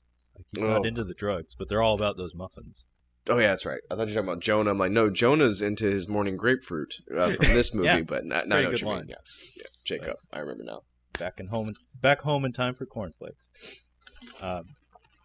So I believe at this point, the redneck gentleman with the leather jacket has rallied the troops, and he brings them to the bar hotel. Yes. Including the head cultist, Jonah King, played by Billy Burke, who we've been talking about for the past 10 minutes. And they all show up at the dance floor, and I don't really remember why Amber Heard is here, but for some reason she left the room, maybe to get ice or some shit. And she's in the dance hall, and she takes cover. It reminded me of Jurassic Park, hiding from the raptors in the kitchen. Yeah. And the cultists are milling about. We have a little attempt at a suspenseful scene where he's looking for her, where Billy Burke is looking for her, and then she's in a mirror that we can see, that he can't. And then he approaches where we saw her, and then she's not there. So she escapes safely. And then we get the slow motion shootout, which maybe could be the highlight of the movie aside from William Fichtner, if you ask me. Yeah, it's pretty stupid. It's stupid, but it's charming. It's very well choreographed and conceived. From a storyboarding standpoint, whoever put this together did a good job. Yeah, but the problem was is they kept cutting to slow motion to do the 3D shit. Like, I think it could have been a lot more fun if it was fast paced. Yeah, because it started off good. The machete death isn't possible, by the way. Yeah, it was facing the wrong way. It was facing the wrong way. But yeah, I'll give you the gunfight here. Like, it would be because he's holding on. He has the waitress who I think orgasms at one point early in the gunfight. Like, either that or when they're both being electrocuted. Something like that. Whatever. Yeah, somebody brings a cattle prod. The important thing to note about this fight is that Nick Cage never once removes himself from the waitress. No. I don't know if there's any thrusting going on, but he is within her throughout the entirety of the sequence. And the line that precedes the sequence is, "I never disrobe before a gunfight or a shootout." Yeah. And apparently he knew this was coming. So yeah. Nor does he dismount. No, he never once dismounts in this entire sequence. It's a couple-minute long sequence. But yeah, Nick Cage is in bed with the waitress. She naked. And like 2 by 2, like they come in pairs. Like, yeah. not single file, like, you know, or like Tusken Raiders or Stormtroopers or whatever, but like just from every entry point in the apartment or the hotel. These rednecks run in with an assortment of weapons, mostly of the melee variety. Yeah. The assortment of weapons. I'm glad you brought that up. One guy comes in with a sickle. Yes, the last person in the sequence runs in with a sickle. That's the. Was that your first choice, sir? You dumb fuck! A sickle? There's maybe guns going off in here. Everyone else took all the good shit or something. I mean, maybe if that's your thing, like you can throw a sickle like a boomerang and you're just awesome with it. Or I think Chinese throwing stars would have been more practical than a fucking sickle. I mean, at this a point. redneck with some throwing stars could probably do a lot of damage. I mean, he's a heavy set gentleman. You can get a good swing, a good swipe with that thing. But still, maybe a gun. Yeah, maybe a gun. Maybe a gun. So yeah, Nick Cage starts shooting people. At one point, there's this gag that was conceived very cleverly. Like, I like what they were thinking, but the actual execution was very poor, mostly because the CGI was very bad. He shoots a guy, and he has a sledgehammer, I think, and he smashes a mirror in the room. And through the shards of glass, Nick Cage sees a reflection of a guy behind him, which is a very cool idea. But the CGI of the glass shattering of the mirror is just really bad. Yeah. So Nick Cage does it reminded me of that Steven Seagal movie, Belly of the Beast, because Nick Cage whips around and shoots the guy behind him square in the chest, and it like blows his legs out from under him and blows him out the window, and it's like, oh, that was a handgun, dude. I don't know that reaction was warranted, but that was pretty fucking cool. It's not a 50 cal, man. Yeah, it reminded me of Belly of the Beast because that movie has some awesome instances where Steven Seagal just like shoves people and then they put them on wire rigs so they fly like 20 feet. And I think the last wire shot in that movie is a guy like flying into a glass cabinet, but he flies backwards like 20 fucking feet, and it's hilarious. Ugh. Anyway, yeah, like Kyle had mentioned, somebody did indeed bring a cattle prod to the fight. Nick Cage shoots him in the foot and then like shoots him in the head or something. Again, still within the waitress. And then the last guy has a sickle, and Amber Heard actually shows up to save the day. She grabbed a hoe, like a garden tool hoe, from the dance hall, and she puts it into his brain. I want to point out that one of the henchmen in the scene who doesn't die, he has a double-barreled shotgun, and he actually factors into a lot of the action scenes in the movie going forward. I don't know this gentleman's name, but I'm pretty sure it's the guy who shot Uncle Ben in the first Sam Raimi Spider-Man movie. It is 100% that guy. He's also in The Longest Yard. He's in a lot of stuff. Yeah. I was like, that motherfucker killed Uncle Ben. Well, if you watch the third Spider-Man movie, you'll know that it is actually Sandman that did it. Are you defending Spider-Man 3? No. Not even a little bit. Bruce Campbell. That may be one of the few well actually moments I've had with you, Kyle. What? Where you put up your finger and we're like, well, actually, the Sandman killed Uncle Ben. Fucking nerd. In the Sam Raimi Spider-Man universe, you had the Sandman killed Uncle Ben. You had the perfect opportunity to get a fucking nerd in there on me. You should have jumped in with a So, I believe this is when the cops show up at the hotel. Yeah, because after this I say fuck this music in my notes. I've got it like 3 times in here, man. It was really driving me nuts. I like Nick Cage's theme, but yeah, most of it is a little grating. Oh, I hate it. Yeah, so the standoff with the cops, the cops that came with William Fichtner. This is odd because Fichtner's character is supposed to come back and take Nick Cage. Spoiler alert. That's what Fichtner's supposed to do. That's what he keeps saying, yeah. But he's got the perfect opportunity right now, and they look at each other at one point, and he's just like, yeah. And this is also, I wrote a note like a few minutes later, like saying, is there like a rule that he can't drive or something? Because up until like the following scene, he's always on foot. Yeah. It's like, I don't know why that is, but he's always on foot. And the movie's called Drive Angry. But yeah, these cops show up, and there's some shenanigans. Nick Cage gets shot in the torso, like, vital location. And Amber Heard ends up saving the day because he hands her a pistol. Yeah. And they're in a pinch, and she shoots one of the cops, who then shoots the other cop. And they both die. So now she's a murderer. She's killed like 3 people at this point. Damn, like within 2 minutes. Oh yeah, she has killed quite a few people. Yeah, she's okay with it though. You know. Yeah, she's taking it well. Yeah, it's like true romance. You know, it's like two weirdos found each other, and a lot of people have to die for their love. So this is where Nick Cage and Piper they get away, and this is where he passes. I think this is where he passes Fichtner. Fichtner's in the cop car, and I'm like, why doesn't he? I guess he does start chasing after them, but he doesn't start chasing after them. They just drive away. Yeah, he lets them go. Yeah. Okay. If this were the T-1000, man, he would have been on them. Like, it would have been no problem. He would have been all over it, but yeah. Yeah, he would have had his hook hands. He would have been climbing on the back. That was my Edward Furlong impression in that movie. Oh my, yeah. There's a lot of that. So now they're driving down the road, and Amber Heard's like freaking out. She's like, I killed a cop, and he's like, it's not that big a deal. She's like, fuck off. She's like, what's your deal? She's like, did you escape from prison? Did you kill somebody? He goes, both. Sorta. And she's mad. And I do like this line.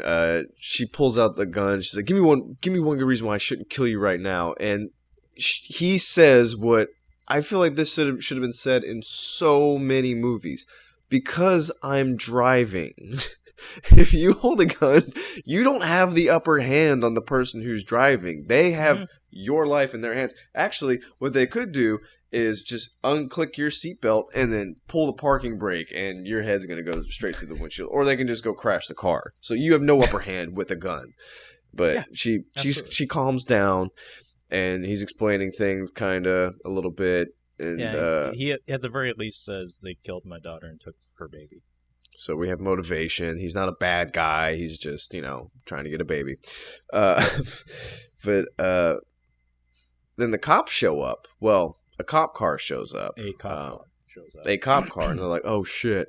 And it's William Fichtner. And he reminds me of the Allstate Mayhem guy. A little bit, yeah. In this. He just kind of pulls up next to them, and he's like... Do you have any Grey Poupon? Do you have any Grey Poupon? Grey Poupon, yes. He rolled down the window. Damn, I didn't even think we were going to get a Wayne's World in here. Hey, nice. We got it. He was like, hey, you're going to have to come with me. And Fichtner's pretty confident. And it's pretty clear at this point, like, I could guess. I'm like, Fichtner's some kind of supernatural. Well, we've seen it. When the boyfriend was fighting with him, he did some Agent Smith type shit where he's supernaturally fast, and he broke a fucking Louisville Slugger over his knee. He's pretty fucking strong too. Yeah. So yeah, he does have some sort of supernatural powers. I was going based off of his confidence. His confidence was of somebody who was just like, oh, well, what are you going to do? Well, Nick Cage is like, load up that shotgun. Well, the gun that he's having her grab is the one that he has in the case. And it's a 5-barrel shotgun, if I'm not mistaken. I think so, yeah. I think so. And it's called, is it a God Killer? God Killer. It's a God Killer. So this has William Fichtner, who we haven't seen be afraid of anything. He's aware of the gun, and he's like, "Oh shit, you got a God Killer. Oh, maybe I should wash my mouth." And Nick Cage actually shoots at him, just nicks his cheek and he rolls with the bullet like you would a punch or something. Yeah, and the car blows up a bit and it flies off the bridge. We get like 4 different shots of this cop car going off the bridge, but it goes over and he pulls over for some rate. Like she's like, pull over, and like no, we just gained time. Like we're running away from stuff that hasn't stopped. We're running away and chasing at the same time and need to get away from this. And she's like, pull over, I gotta go look at this shit. Which I thought was really stupid, but they decided to keep moving after that. Yeah, just to backpedal for just 1 second, there were a couple details here that in this brief sequence were, I thought, very funny. So one, when Fichtner first shows up, without even really looking backwards, Nick Cage snaps his fingers at Amber Heard and says, "Shotgun, it's already loaded."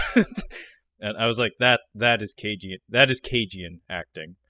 Right? Just snap, shotgun. And then when Fichtner first tries to talk to them, like to reason with them, he taps on the PA, I guess, on the cop car, and like he just gives this like, God damn it kind of face because it squawks. Yeah. And it's like a guy who's so put together and, like you said, so ultra confident. It's just like you can tell that just really upset his game because he's trying to be cool, and it goes. It's like, God damn it. And then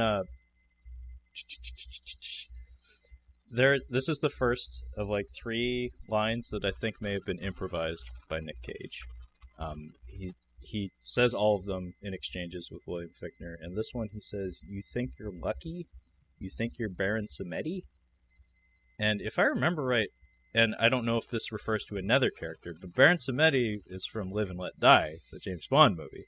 He was also in, the N64 GoldenEye game, which, most of you out there probably remember that better.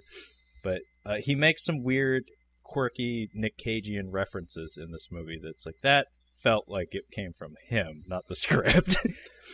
But like I said, that's the first instance of that.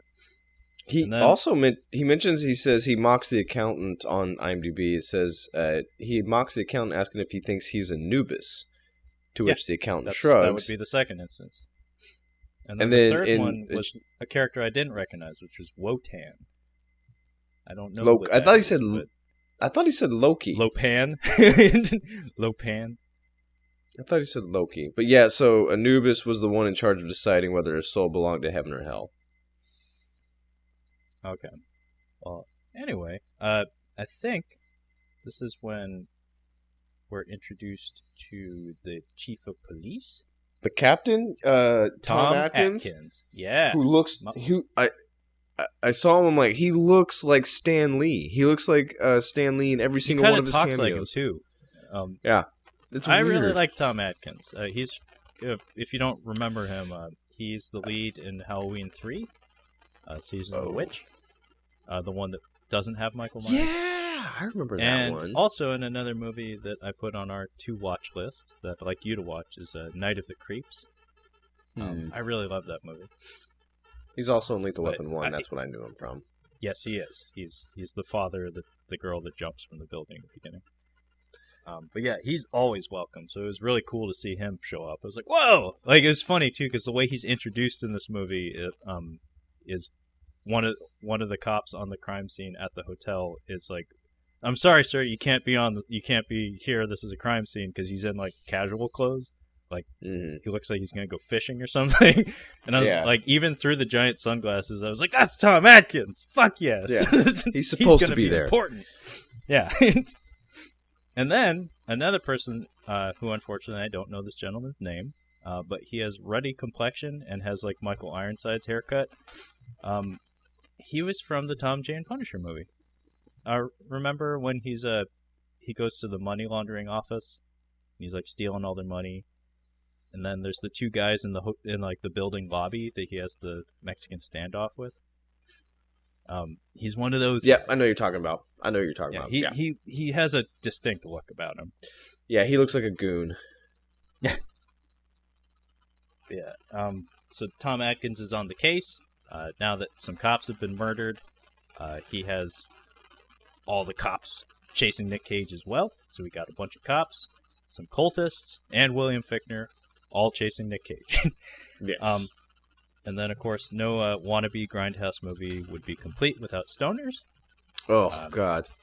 This was kind of a pathetic scene in some ways. This is because being a former pothead from a rural state, I can tell you right now that no potheads in a rural area are riding bikes. No potheads are riding bikes underneath a bridge in the middle of nowhere. Yeah, so those two things. There's no way these two dudes would be doing this. Like I said, this felt like a very silly scene to put in here, but it felt like something that someone with a very, very, very immature sense of humor would think would be hilarious. It's so and stupid. Really, all it is William Fichtner comes out of the cop car that fell off the bridge and says some stuff to these stoners who are in awe of him climbing out of this car wreck. God damn. Yeah. It's very Terminator-esque, actually. Yeah, it's little to nothing is important from this. Yeah. So Nick Cage and Amber Heard are now that it's crystal clear what Nick Cage is trying to do, he's trying to find Billy Burke and the Colt so he can get this baby, his granddaughter? Something like that. Something like that. So they're traveling together, and she is a little weirded out because his bullet wound, again, to the torso, seems to have taken care of itself. I mean, he came out of hell, so I guess you get powers if you're undead or something. I don't know. But they roll up on a church, and she points out that that's his van. Yeah, it's like a flame covered Yeah. van. Like, is this the van from Mandy also? Like, Yeah, geez. actually, it kind of reminded me of that. But they pull up on a church, and Nick Cage exposits a bit about the nature of the cult and what happened to his daughter. I got to say, we haven't really touched on it, but Nick Cage gave a shit making this movie. Yeah, surprisingly. He did not phone in his performance. He has a couple of moments in here that are pretty genuine and have some thought put into them. Mm-hmm. Like him talking about his daughter and how she fell in with this cult and how he was unable to do anything about it and how she tried to escape and, got beat up and then murdered at one point by the cult. Like, he's doing some stuff that make you give a shit. But all the while when he's telling the story, he's loading up all of his guns, of which he has several at this point. And then he enters the church, but he tells Amber Heard to stay out front. Don't come in. Yeah. And then he walks in and I don't know why he just casually walked in, but as it so happens, the entire congregation is the cult. And they're all armed. And they subdue him very easily. And I was unable to look up his name, but I feel like the big guy that grabs him at the door may be Scorpio from Predator 2. I don't know if it is, but I feel like it might be. Scorpio. The cokehead guy from the opening Shootout? Oh, it's very possible. I mean, it had probably been, 20 years since then? The Scorpio is ready. Yes, that guy. Oh man, I'll do some digging here. For some reason, I have in my notes. Did somebody say, "Is this true?" Or did somebody say, "Yes, it's true"? Because somebody's like, "Is this no true?" dick? Yeah, immediately. Anytime I hear either one of those, if I hear, Is this true? If I hear that, immediately I think of that. I mean, he can't leave it hanging. Or if somebody's like, yes, it's true, I have to finish it with, this man has no dick. You have to. I'm the same way. It's like, you can't set that ball without spiking it. Like, you can't. It's impossible for me. I don't know if someone said that in the scene, but there was somebody said it. I'm just not sure if it somebody was on set, the whole like thing. maybe the guy holding the boom mic under his breath, like said into his armpit, like, "This man has no dick." I promise somebody did. Somebody did. Somebody did. Like a PA, or maybe the director behind the monitor or something. Oh, jeez. But yeah, when they're confronting Cage,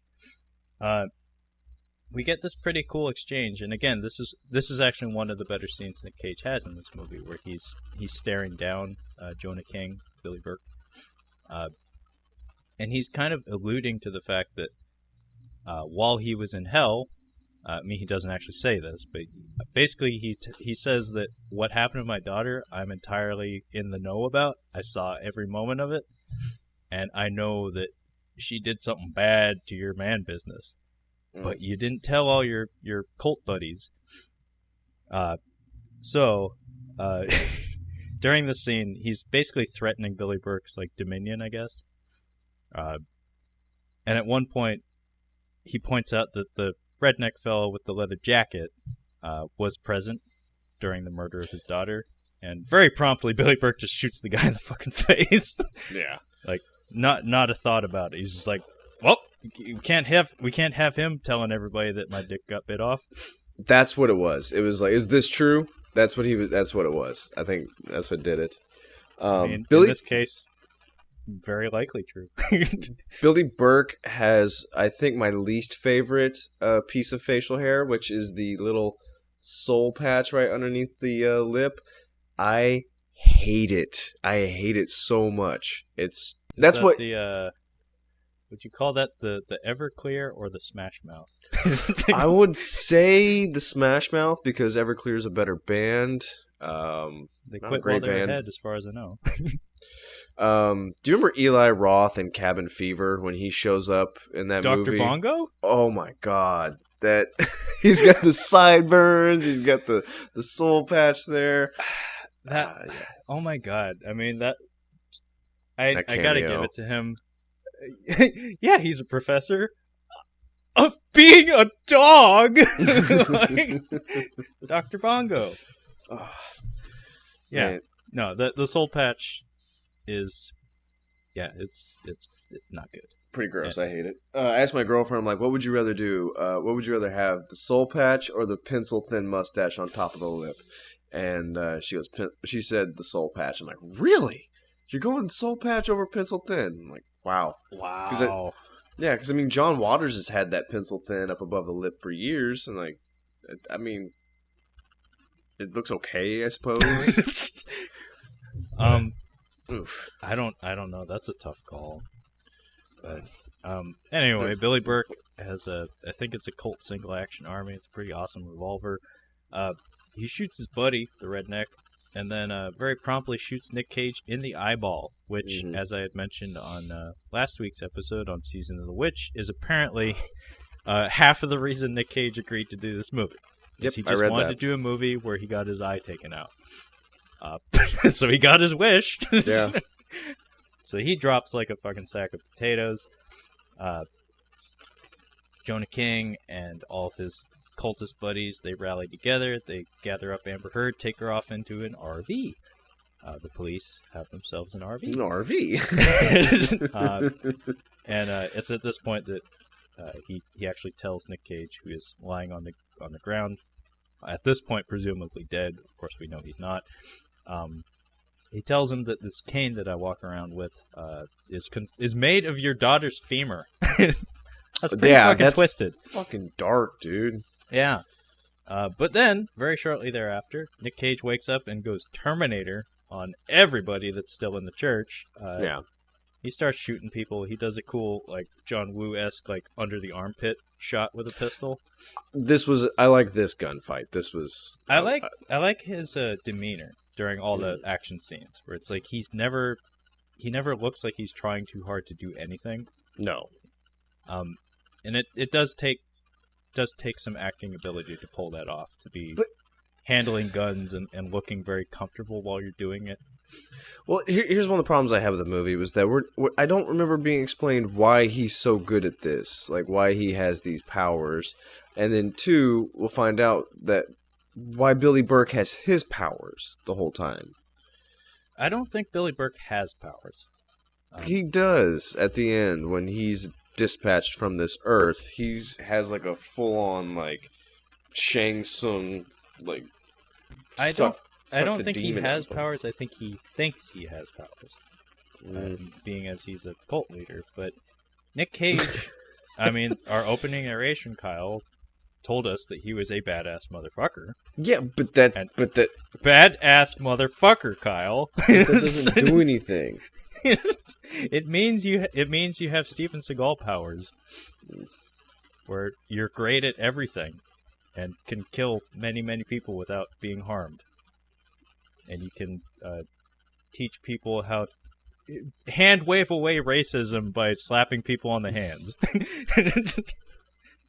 Oh my goodness. What now? So that guy that you're talking about, he's from, he's the guy that you thought shot Uncle Ben? Yeah. His name is Michael Papajohn. Papajohn? That's so weird because that's what Adam Sandler says in The Longest Yard. That the giant Mexican professional wrestler is in that movie, and he's like, if you play, you'll get to take out Papajohn. But that's actually his last name. That's so weird. Well, I mean, it's like Tony Danza. You got to make sure to call him Tony, otherwise he won't answer to it. Tony. I mean, if you named him Charles, people are going to keep saying their lines at Charles, and he's just going to be looking around confused. Don't call me Charles. My name's Tony. That would be what he would do his first day on the set. Like, while the cameras are rolling, it's like, well, fuck, now we're tied to that. Hey, I was looking over the script for this new show we're going to be doing. Charles, not a whole lot of Tony. Not a lot of Tony. Not a lot of Tony in here. You know what? I'll take an Anthony. I'll take an Anthony, but I'm not going to be Charles. You know. Nick Cage is shooting some henchmen. This is where the man with the spectacular wig hat, enters the picture. You need to see this, man. It's amazing. My girlfriend was like, "Is he wearing a wig?" I'm like, "Obviously, he's wearing a wig. Of course, he's wearing a wig." She sat down like I'd already started the movie. She came in and she was eating something. She's like, "This is awful." I'm like, "Oh yeah, it's pretty bad." But yeah, the wig. Like, it's terrible. But it's fascinatingly bad, but we're like, does it serve a purpose? Yeah, I thought, is he going to get scalped later or something? Like, is it meant to be there so when we get to, like, special effects or something, it won't be jarring? But no, it's just there. Did you ever see that Van Wilder movie a long time ago? No, I didn't. It's not very good. It's not very funny. It's kind of stupid. But Eric Estrada from Chips is in there in the very beginning, and he's one of the he's having an interview with Van, and they're like, "We don't think you're right for the part." And he just he says something. He's like, "Hey, is there going to be any international travel?" And he adjusts his wig. It's the funniest fucking thing. But he has like that big hair like that, but he just kind of fixes his wig. It's probably the only funny part of the whole movie is just that fixing the wig, but it's that big. It's just... I mean, little details like that. Like, I was talking to my friend the other day that's like, I've watched a lot of bad shit, but there's a lot of really bad shit that just has moments that stick with you, and that may as well be one of those. But if you need a reference point for what this wig hat looks like, Joe Dirt. Without the mullet part, basically. It's worse than Joe Dirt. It's much, much worse than Joe Dirt, but very similar in the way it rests on his head. And then I also noticed that there's a very rugged woman in the scene that I was like, either she is a old horror actress of some sort, like a scream queen of some sort, or she's a stunt woman. Because that is a look you don't see too often in Hollywood movies. I'm not positive, but... She does some car stunts later on, so maybe she does have a stunt background. I don't know if you looked it up at all, but there are quite a few stunt people playing I kind of roles in gathered. here. Yeah. This reeks of the kind of movie that was probably put together like as like favors to a lot of those people or something. Where it's just like, hey, we're all buddies. Let's all get together on the set. Almost all of the cult are stuntmen. We have Clive Owen. Clive Owen? What? Clive Owen stuntman. It looks like a stuntman for Black Panther. We got all kinds of stuntmans. Iron Man, Fast and Furious, Lone Survivor stuntman. So yeah, these are mostly just stuntmen. Yeah, no, stunt people in Hollywood are very prolific, and they serve a very, very important purpose. In fact, there's a Chris Hemsworth movie coming out within the next year or so that I want to see, because it's a first directing effort of like the stunt coordinator of the Marvel movies, like primarily the Avengers films. I think he's like Chris Evans is a stunt double, but he's directing it, and a few of the Marvel actors are in it, like headlining it. I was like, that sounds like a cool project. Like the guy who puts them through their paces doing like action scenes and stuff is directing the whole film. Cool. I forget what it's called, but again, it stars Thor. Anyway, Nick Cage exits the church. Wig Hat is still alive, by the way. Put a pin in that, because William Fichtner's exchange with him is priceless. It's maybe my favorite laugh. Maybe the biggest laugh I had in the whole movie. Oh, yeah, that's funny. But then Nick Cage leaves the church. He hops in the Charger, and he gives chase. And for a movie called Drive Angry, the car stuff was actually maybe the least engaging part of it for me. It's not a car chase, Trevor. It's not a car chase. It's cars driving. It's cars driving. Thank you. Thank I was you. going crazy. No, thank you for phrasing it that way, because that's how I felt watching it. It's like, this isn't a chase, this is just shots of cars moving. There's literally one scene in here where I have written down car commercial. Like, that's the angle we take. We're just watching a car drive. It's just cars driving. I mean, in their defense, the movie is called Drive Angry. Yeah. I don't think that was a very good title, because, like I said, I think the driving aspect of this film is maybe one of the weaker parts of it. But that could just be me, because I'm not a car guy. Well, no, it's not. Like, there's movies that beat off to cars, like, explicitly. Like, this is a movie about how awesome cars are. Gone in 60 Seconds, Fast and the Furious, we're talking about how bitchin' these cars are. This is like, we kind of like Dodge and Chevy. That's pretty much it. And like, oh, that's a Chevelle. Oh man, that's your Dodge Charger. I feel like the director just had my least favorite part of the whole movie, I think, is when spoiler alert, David Morse is in here.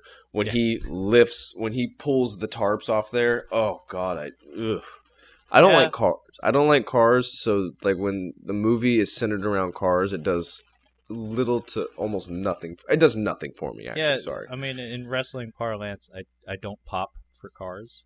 Like, it just doesn't do it for me.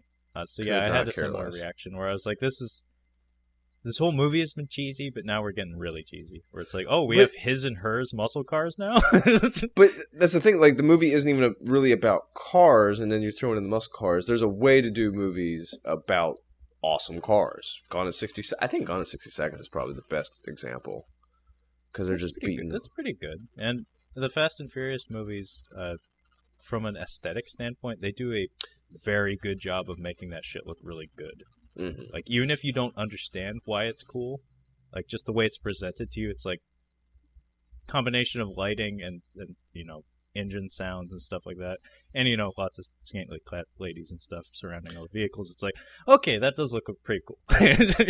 I don't know anything about physics, but I'm going to go ahead and put it on the record. I think in Fast and the Furious 1, when Paul Walker and Vin Diesel race at the end, Paul Walker should have won, because the trailer shot of Vin Diesel's car popping a wheelie before it goes. I'm like, nope, you should have lost, because his car would have already been gone. So yeah, but like when you're doing all that, he's moving forward. Also, Vin Diesel's too fat. He's weighing down the car. That would have been a funny way for him to lose. Like, I can't believe you beat me. I'm like, you need to lose about 30 pounds of muscle, you fucking freak. Your car is going. You are losing gas mileage. Put the protein shake down. That would have been great if he had like one of those shaker bottles in the car while sipping on it. You can hear the little like the shaker thing like bouncing around inside. Oh man, I live my life one muscle milk at a time. That should be a commercial. Fuck. But those 20 seconds post workout are free. He needs a Camelback full of muscle. It's just like sipping on it. Just the whole movie, he's just got like a straw and a muscle milk. Yeah. Yeah, no, he needs to be like in a tuxedo at like a fancy dining hall or something with a Camelback muscle. You can have any brew you want as long as it's a muscle milk. Vin Diesel jokes aside, this sequence wherein cars are driving around is a little boring. There's a lot of cross-cutting between Nick Cage driving around. There's a couple of cars chasing him, and then Amber Heard getting into some fisticuffs with some people in the RV. She fights Suit Lady, who gets tossed out the rear windshield and gets run over by a car. It's pretty fucking hilarious, actually. That was pretty good. I really like that. It was really dumb in the best kind of way. I like also when the way Nick Cage takes care of the other two cars that are pursuing him. The first one, he pulls ahead of it, gets out, and just unloads a handgun into the windshield, and then the driver gets killed, and then they fall into like a ditch in a factory. And then the second one, it's basically like skeet shooting. He goes underneath like this little ramp, and then the car chasing him goes over the ramp, and it flies over him, and he shoots the underside of it with a shotgun, and it causes it to explode, because of course it does. Yeah, it goes up like a nuclear bomb. I'm like, wow. Just from a shotgun from underneath? Yeah. Okay, yeah, sure. Have you seen the Transporter movies, Kyle? I've seen the first one. You're good. You're good. The second one is why I haven't seen the other two. Gotcha. There are in fact 4 of these movies, by the way. There should you don't need 4. The second one, it was just too dumb for me. Although it does have one of the best lines I've ever heard, and me and my friends still quote this back and forth. Jason Statham confronts the bad guy. He steps onto his private jet, and he has a gun up to him, and he says, "It would appear as if your flight has been cancelled." And then the guy whips around like a James Bond villain in a rotating chair and says, "No, it would appear as if you have been cancelled."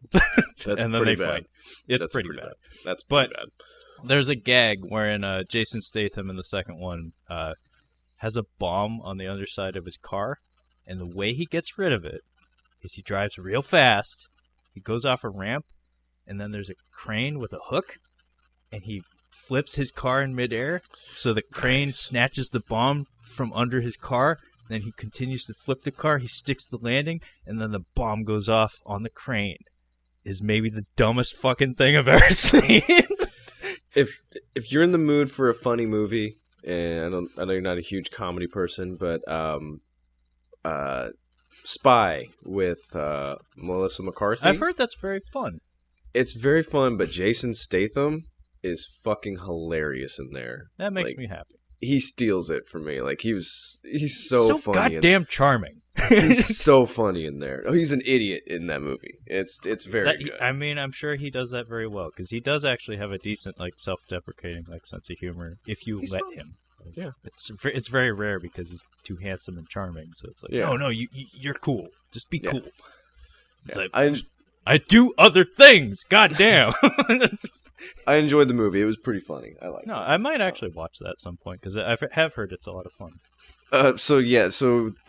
Amber Heard, pretty much this whole sequence, she's just trying to escape, and it's taking a really long time. But Nick Cage gets a few shots into the windshield from somebody, so he decides to kick it out, which he's got sunglasses on. It makes sense. It'll be fine.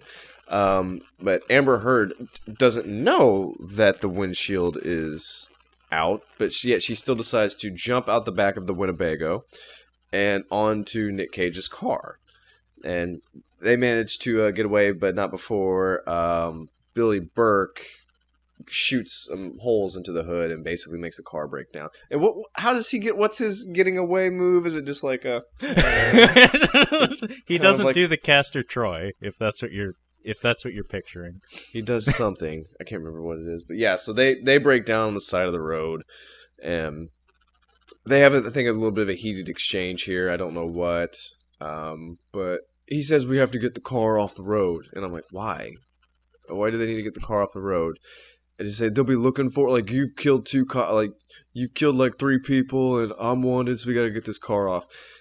And then we cut to an actual shot of them pushing the car, and I swear to God, the Crash Test Dummy song from Dumb and Dumber. I'm like, they're pushing the car the distance that they drove in that movie. It's just,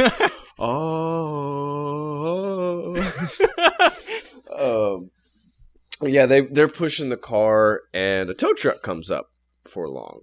All right, I will stop you just for a second. Uh-huh. Because I want to make sure that we talk about William Fichtner talking to the man with the wig.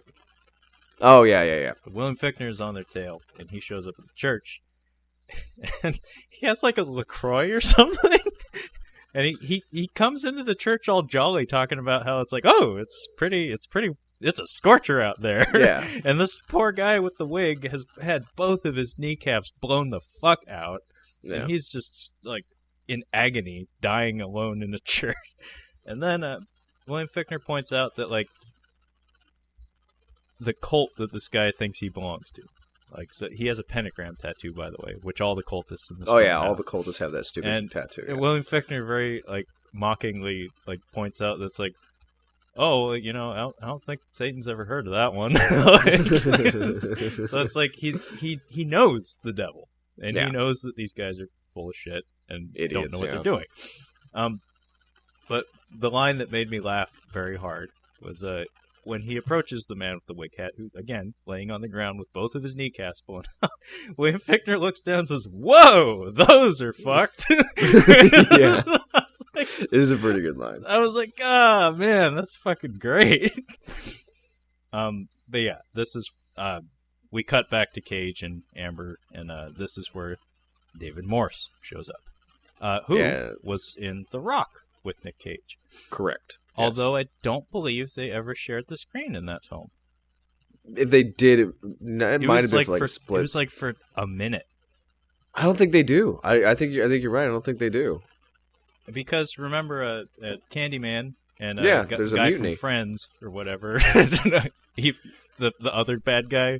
He was on like one of those sitcoms. I think it was Friends or Frasier or something. Candyman and him have their Mexican standoff with David Morse and Ed Harris, and I think that's before Nick Cage and Sean Connery get there. I think you're right. So yeah, I kind of like this. These couple of shots right here. They know each other. They're old pals of some kind, and Piper she's like kind of cuddled up next to Nick Cage, but she's got her hand on the gun that's in his belt, which is kind of cool. And we cut behind David Morse, who has his gun right behind the door. So almost like a little bit of a Mexican standoff about to happen, but I thought it was nice. It was nice. No, it's a nice little touch, and I mean, I don't think you could have gotten away with them not being cautious like that, because really they're pushing a car off the road and a random truck, like a random tow truck, just shows up. Yeah. And the guy gets out of the car. This is a little suspicious.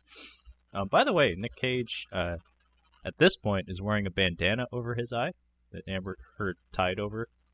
And then in the next scene, he takes it off, and it's revealed that, hey, his eye has grown back. Yeah. And they do a cute thing where he's wearing a colored contact in there that's like a slightly lighter shade to show that it's like newly grown tissue or something. It's just a neat little detail that I like. David Morse offers him a beer, I think, and this was actually very good acting on Cage's part. He's like, "No, I don't want a beer until I can drink it out of Jonah's skull." And when he said that, I'm like, I have a feeling that's gonna happen, because that's too specific of a reference for that to not happen. Yeah, I did the same thing where I was like, that's curious. But, interesting. Yeah, David Morse comes up behind him, and Nick Cage is just like standing in front of a fire barrel in the daytime. He's just staring at a fire. Well, and David Morse makes a crack about, like, does it remind you of home or something? AKA hell. Yeah.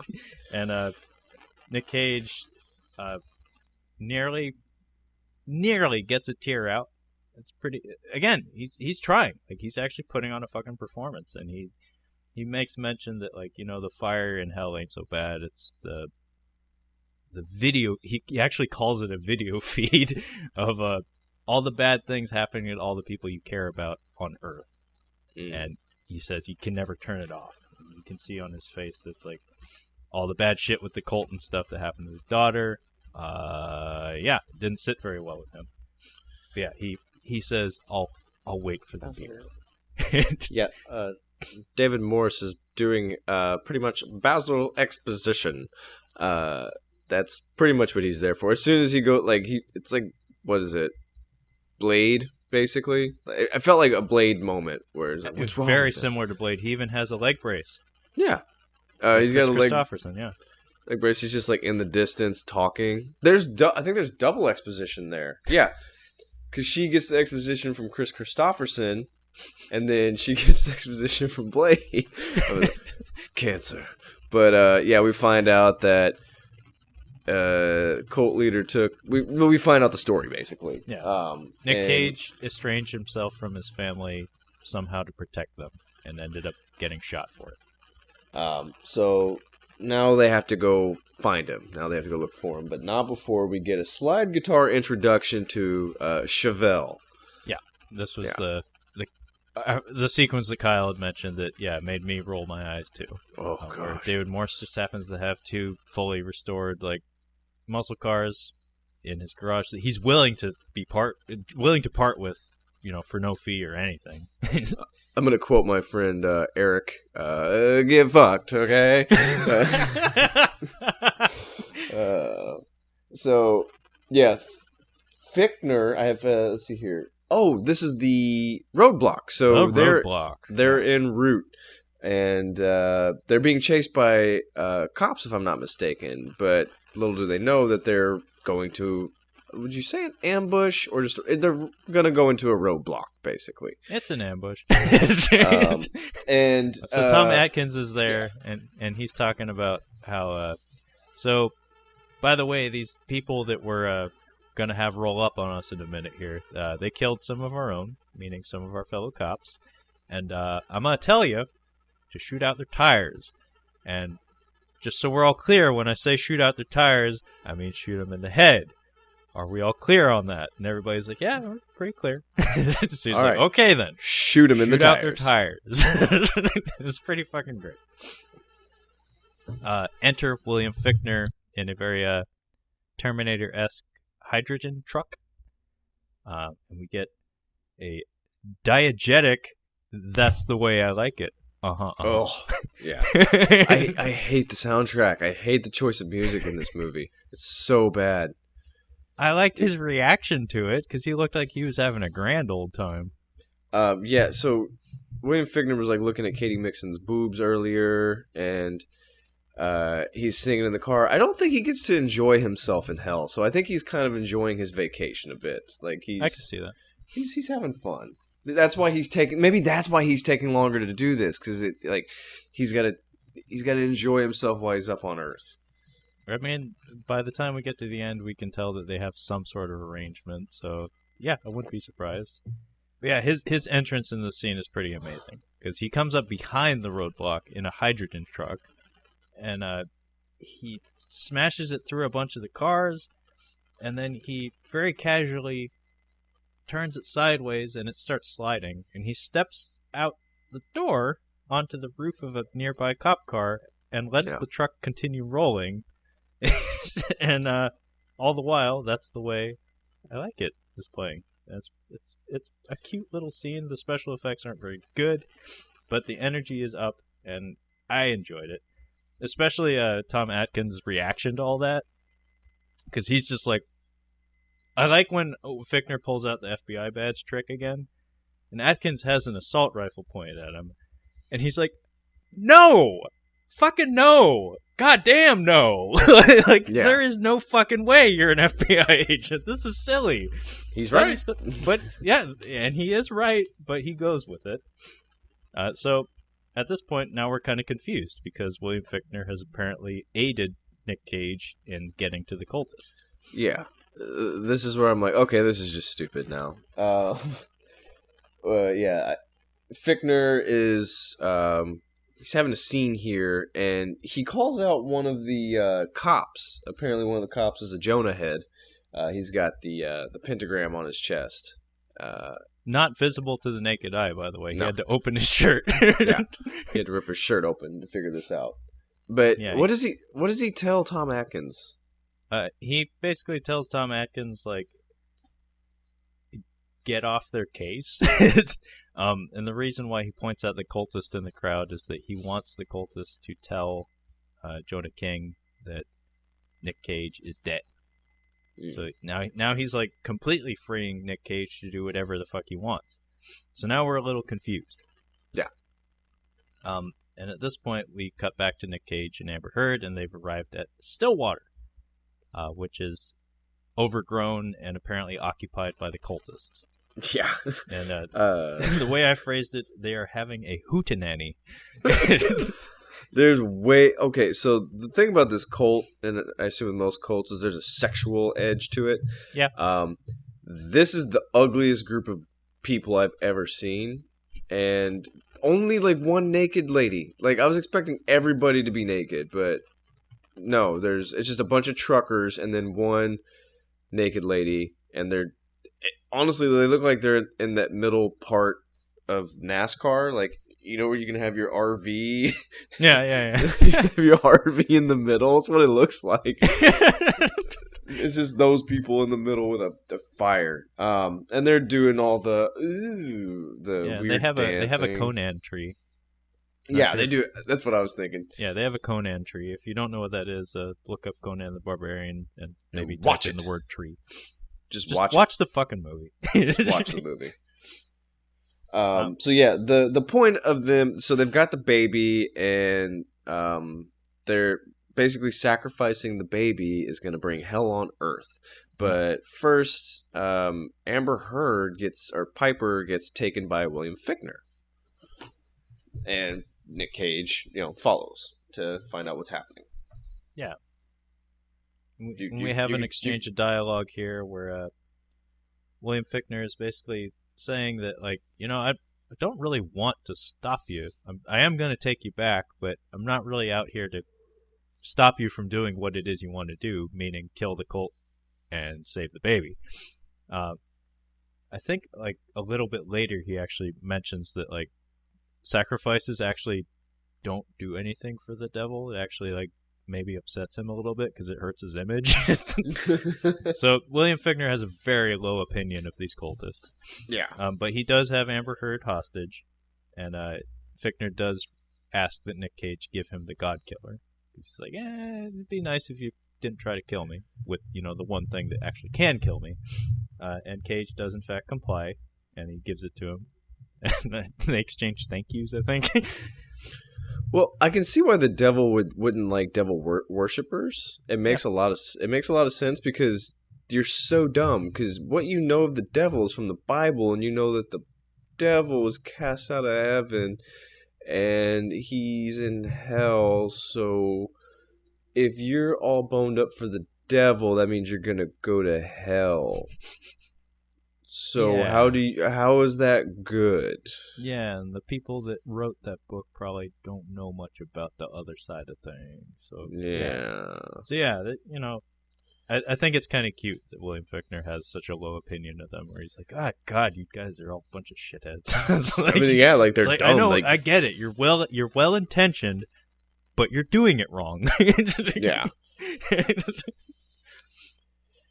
And then we get the climactic action scene, wherein we get a pretty amazing trailer shot. I don't know if it was actually in the trailer for this film. I can't remember, but it feels like something that could be slotted into like almost any action movie, and it would feel pretty cool to have it in there.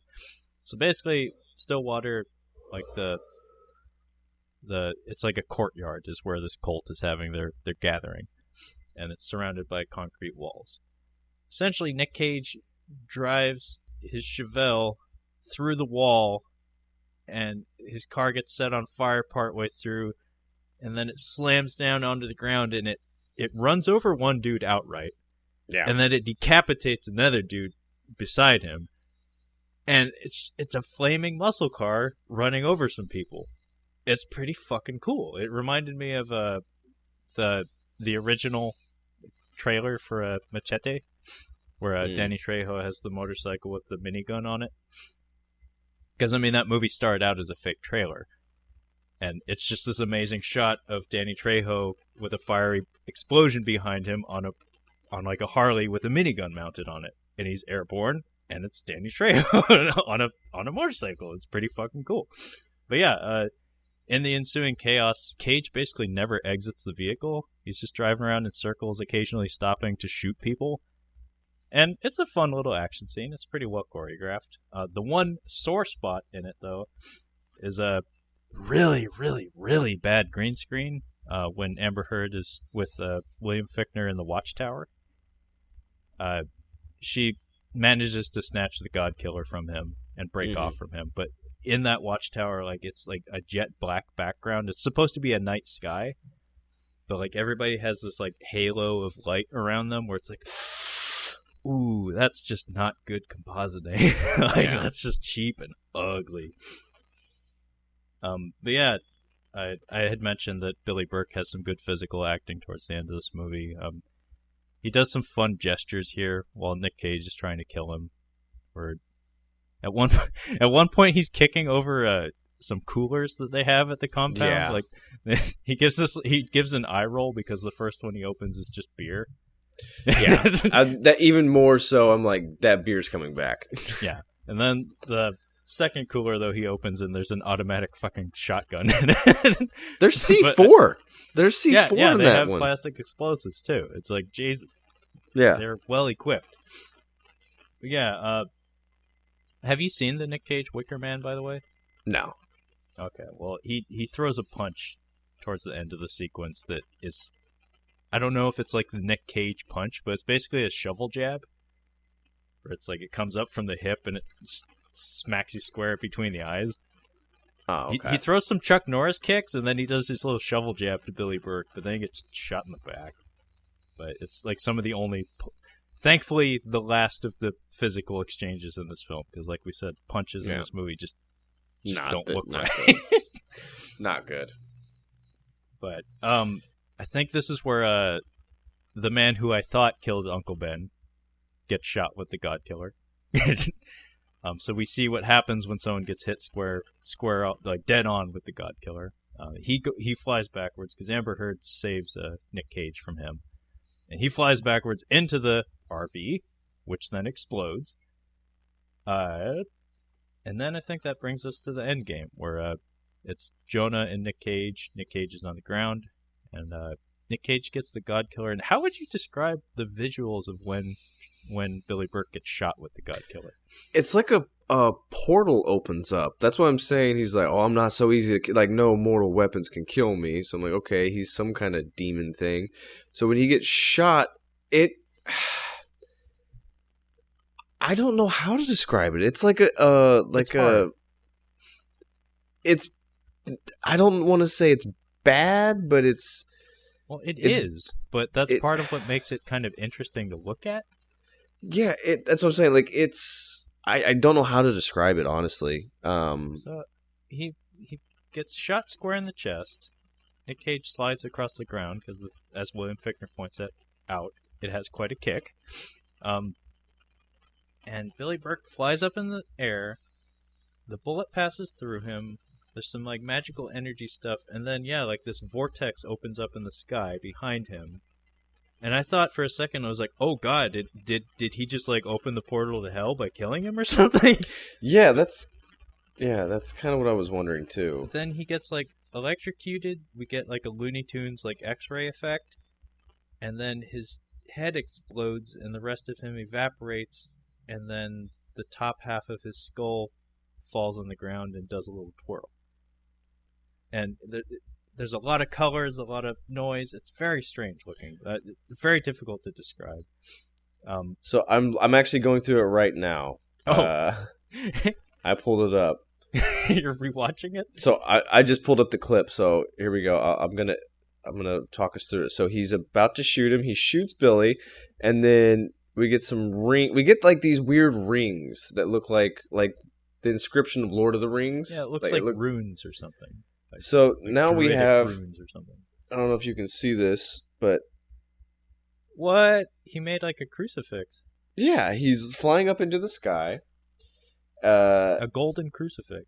And he's going towards a hole, and now he's turning into like Shang Tsung at the end of Mortal Kombat. Yeah, he's kind of semi-transparent against what looks like the Paramount TriStar clouds, or the Columbia Pictures lady. Yeah, he's turning into and then he blows up. It's 3D, so he blows up, and then his jawbone shoots at you, and then it's just a vortex sucking up CGI stuff into a hole. Really bad CGI.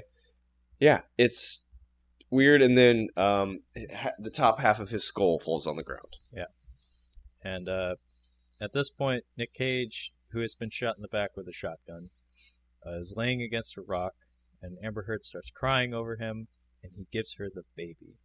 Yeah. By the way, we failed to mention that there's like a lady cultist who's been cradling this baby throughout the entire fucking movie. Yeah. And we keep cutting back to her, and it's pretty clear that she's not terribly into the idea of killing the baby. She's not feeling it. Yeah, she's not feeling it, but she's still there. Yeah. Yeah, they retrieve the baby. Nick Cage hands it over to Amber Heard and says, "Love her because I can't." And Amber Heard agrees to it. She doesn't seem like a very stable person to me. She seems very prone to violence, if you ask me. Yeah. I don't know if she should be taking care of babies and stuff just yet. She's got horrible choice in character. Whatever dude ends up raising the kid with her is not going to be a good guy. Well, I mean, maybe she shacked up with David Morse. That seems like a reliable dude. That's the best bet, probably. Yeah. He might have a little bit of a beer drinking problem, but that's fine. Yeah, he's he fine. looks like that. He looks like one of those guys who doesn't come home often. Like he goes out to the garage and then it'll be like 3 days or something. Yeah. But yeah, so Nick Cage sends her off to raise the baby. Go raise this baby. Yeah. And she rides off into the sunset with David Morse, who shows up in the other Chevelle. Yeah. We cut back to William Fichtner and Nicolas Cage having a very casual chat beside the Conan tree. At which point we see Nicolas Cage with the top half of Jonah King's skull in his hand, pouring a beer into it. Yeah. Like Kyle had said, that line did seem like something we were going to call back to, and sure enough, he drinks a beer from Jonah King's skull. It's cute. It's pretty fun. And they have this interesting exchange where he and Fichtner are very chummy with each other. And I can't remember the exact words of what was said, but you get the sense that, like Kyle had mentioned, there's like some sort of arrangement here where it's like Fichtner's not really terribly up on the idea of bringing him back right away, because we've seen how resourceful he is. It's like he could probably do it anytime he wants. But yeah, maybe it's like a situation where Nick Cage breaks out of hell and gives him an excuse to fuck around on Earth for a bit. But yeah, we get that third instance of, oh, you think you're Wotan? So he called him Baron Samedi, Anubis, Wotan. I don't know what the fuck all that's supposed to mean, but it seems like it came directly from Nick Cage. And the closing shots of the film are the two of them hopping in some sort of very old hot rod. I think it's a Chevy or a Cadillac or something. And then I think it was a Chevy. The literal highway to hell appears in front of them. They drive back to hell, and I think "Bad Out of Hell," the Meatloaf song, starts playing. No, it's not, and that's what was throwing me off, because I'm like, I swear to God, like we were listening to it at the end, and I'm like, is this Meatloaf? And stuff's like, no, this isn't Meatloaf. I'm like, are you sure? Because it sounds very Meatloaf-esque, and I mean, it's not him singing for sure, but I thought it was a Meatloaf cover. That's what I looked for, and I looked for his name. I'm like, I'm not seeing it. Wow, you had me fooled. Shit. Right? Let me double check here. Let me see, because they might have used his real name, Michael Lee Addy. So let me see if his name pops up in the soundtrack real quick. Yeah, I'm not seeing the titular Drive Angry song was written and performed by Weston Cage Coppola. Oh, shit. Yeah, I want to say that's the last song, is it not? Yeah, I mean, unless there's one over the credits, but the first half, at least, of the credits was just score. Like there wasn't a song or anything. That's the Way I Like It was written by Harry Wayne Casey. Fun fact. Yeah, fun fact. So yeah, I don't think it was Meatloaf, but it definitely felt like Meatloaf. Yeah. But yeah, that's the end of Drive Angry. I happen to enjoy this, I think, more than Season of the Witch, just because it had an energy to it. Season of the Witch was very flat for the most part. Yeah. And it has that Croatian aesthetic to it that it's very gray, very bland for the most part. This one, at least, you got William Fichtner delivering some genuinely funny lines, and the lighting and the cinematography had some energy to it that kept me engaged. It is very stupid and very cheap looking, but I was very surprised actually that Nick Cage gave so much to this performance, because he really tried. Whereas Season of the Witch, it felt like he was kind of sleepwalking and maybe hamstrung by the script, where it's like he's not supposed to be a ultra stoic knight character. Like that's not his wheelhouse. Like he's supposed to be kind of quirky and weird. Yeah, I think you're fucking crazy. I think that Season of the Witch was better. I like the aesthetic better. I like the makeup effects. I think the makeup effects were a little bit better in Season of the Witch, but the practical effects here were pretty good too. Well, what they decided to do. Yeah. I hated the music. It really just it just took me out of the movie. Like I couldn't get into it because of the music. It was driving me nuts. The plot just was kind of.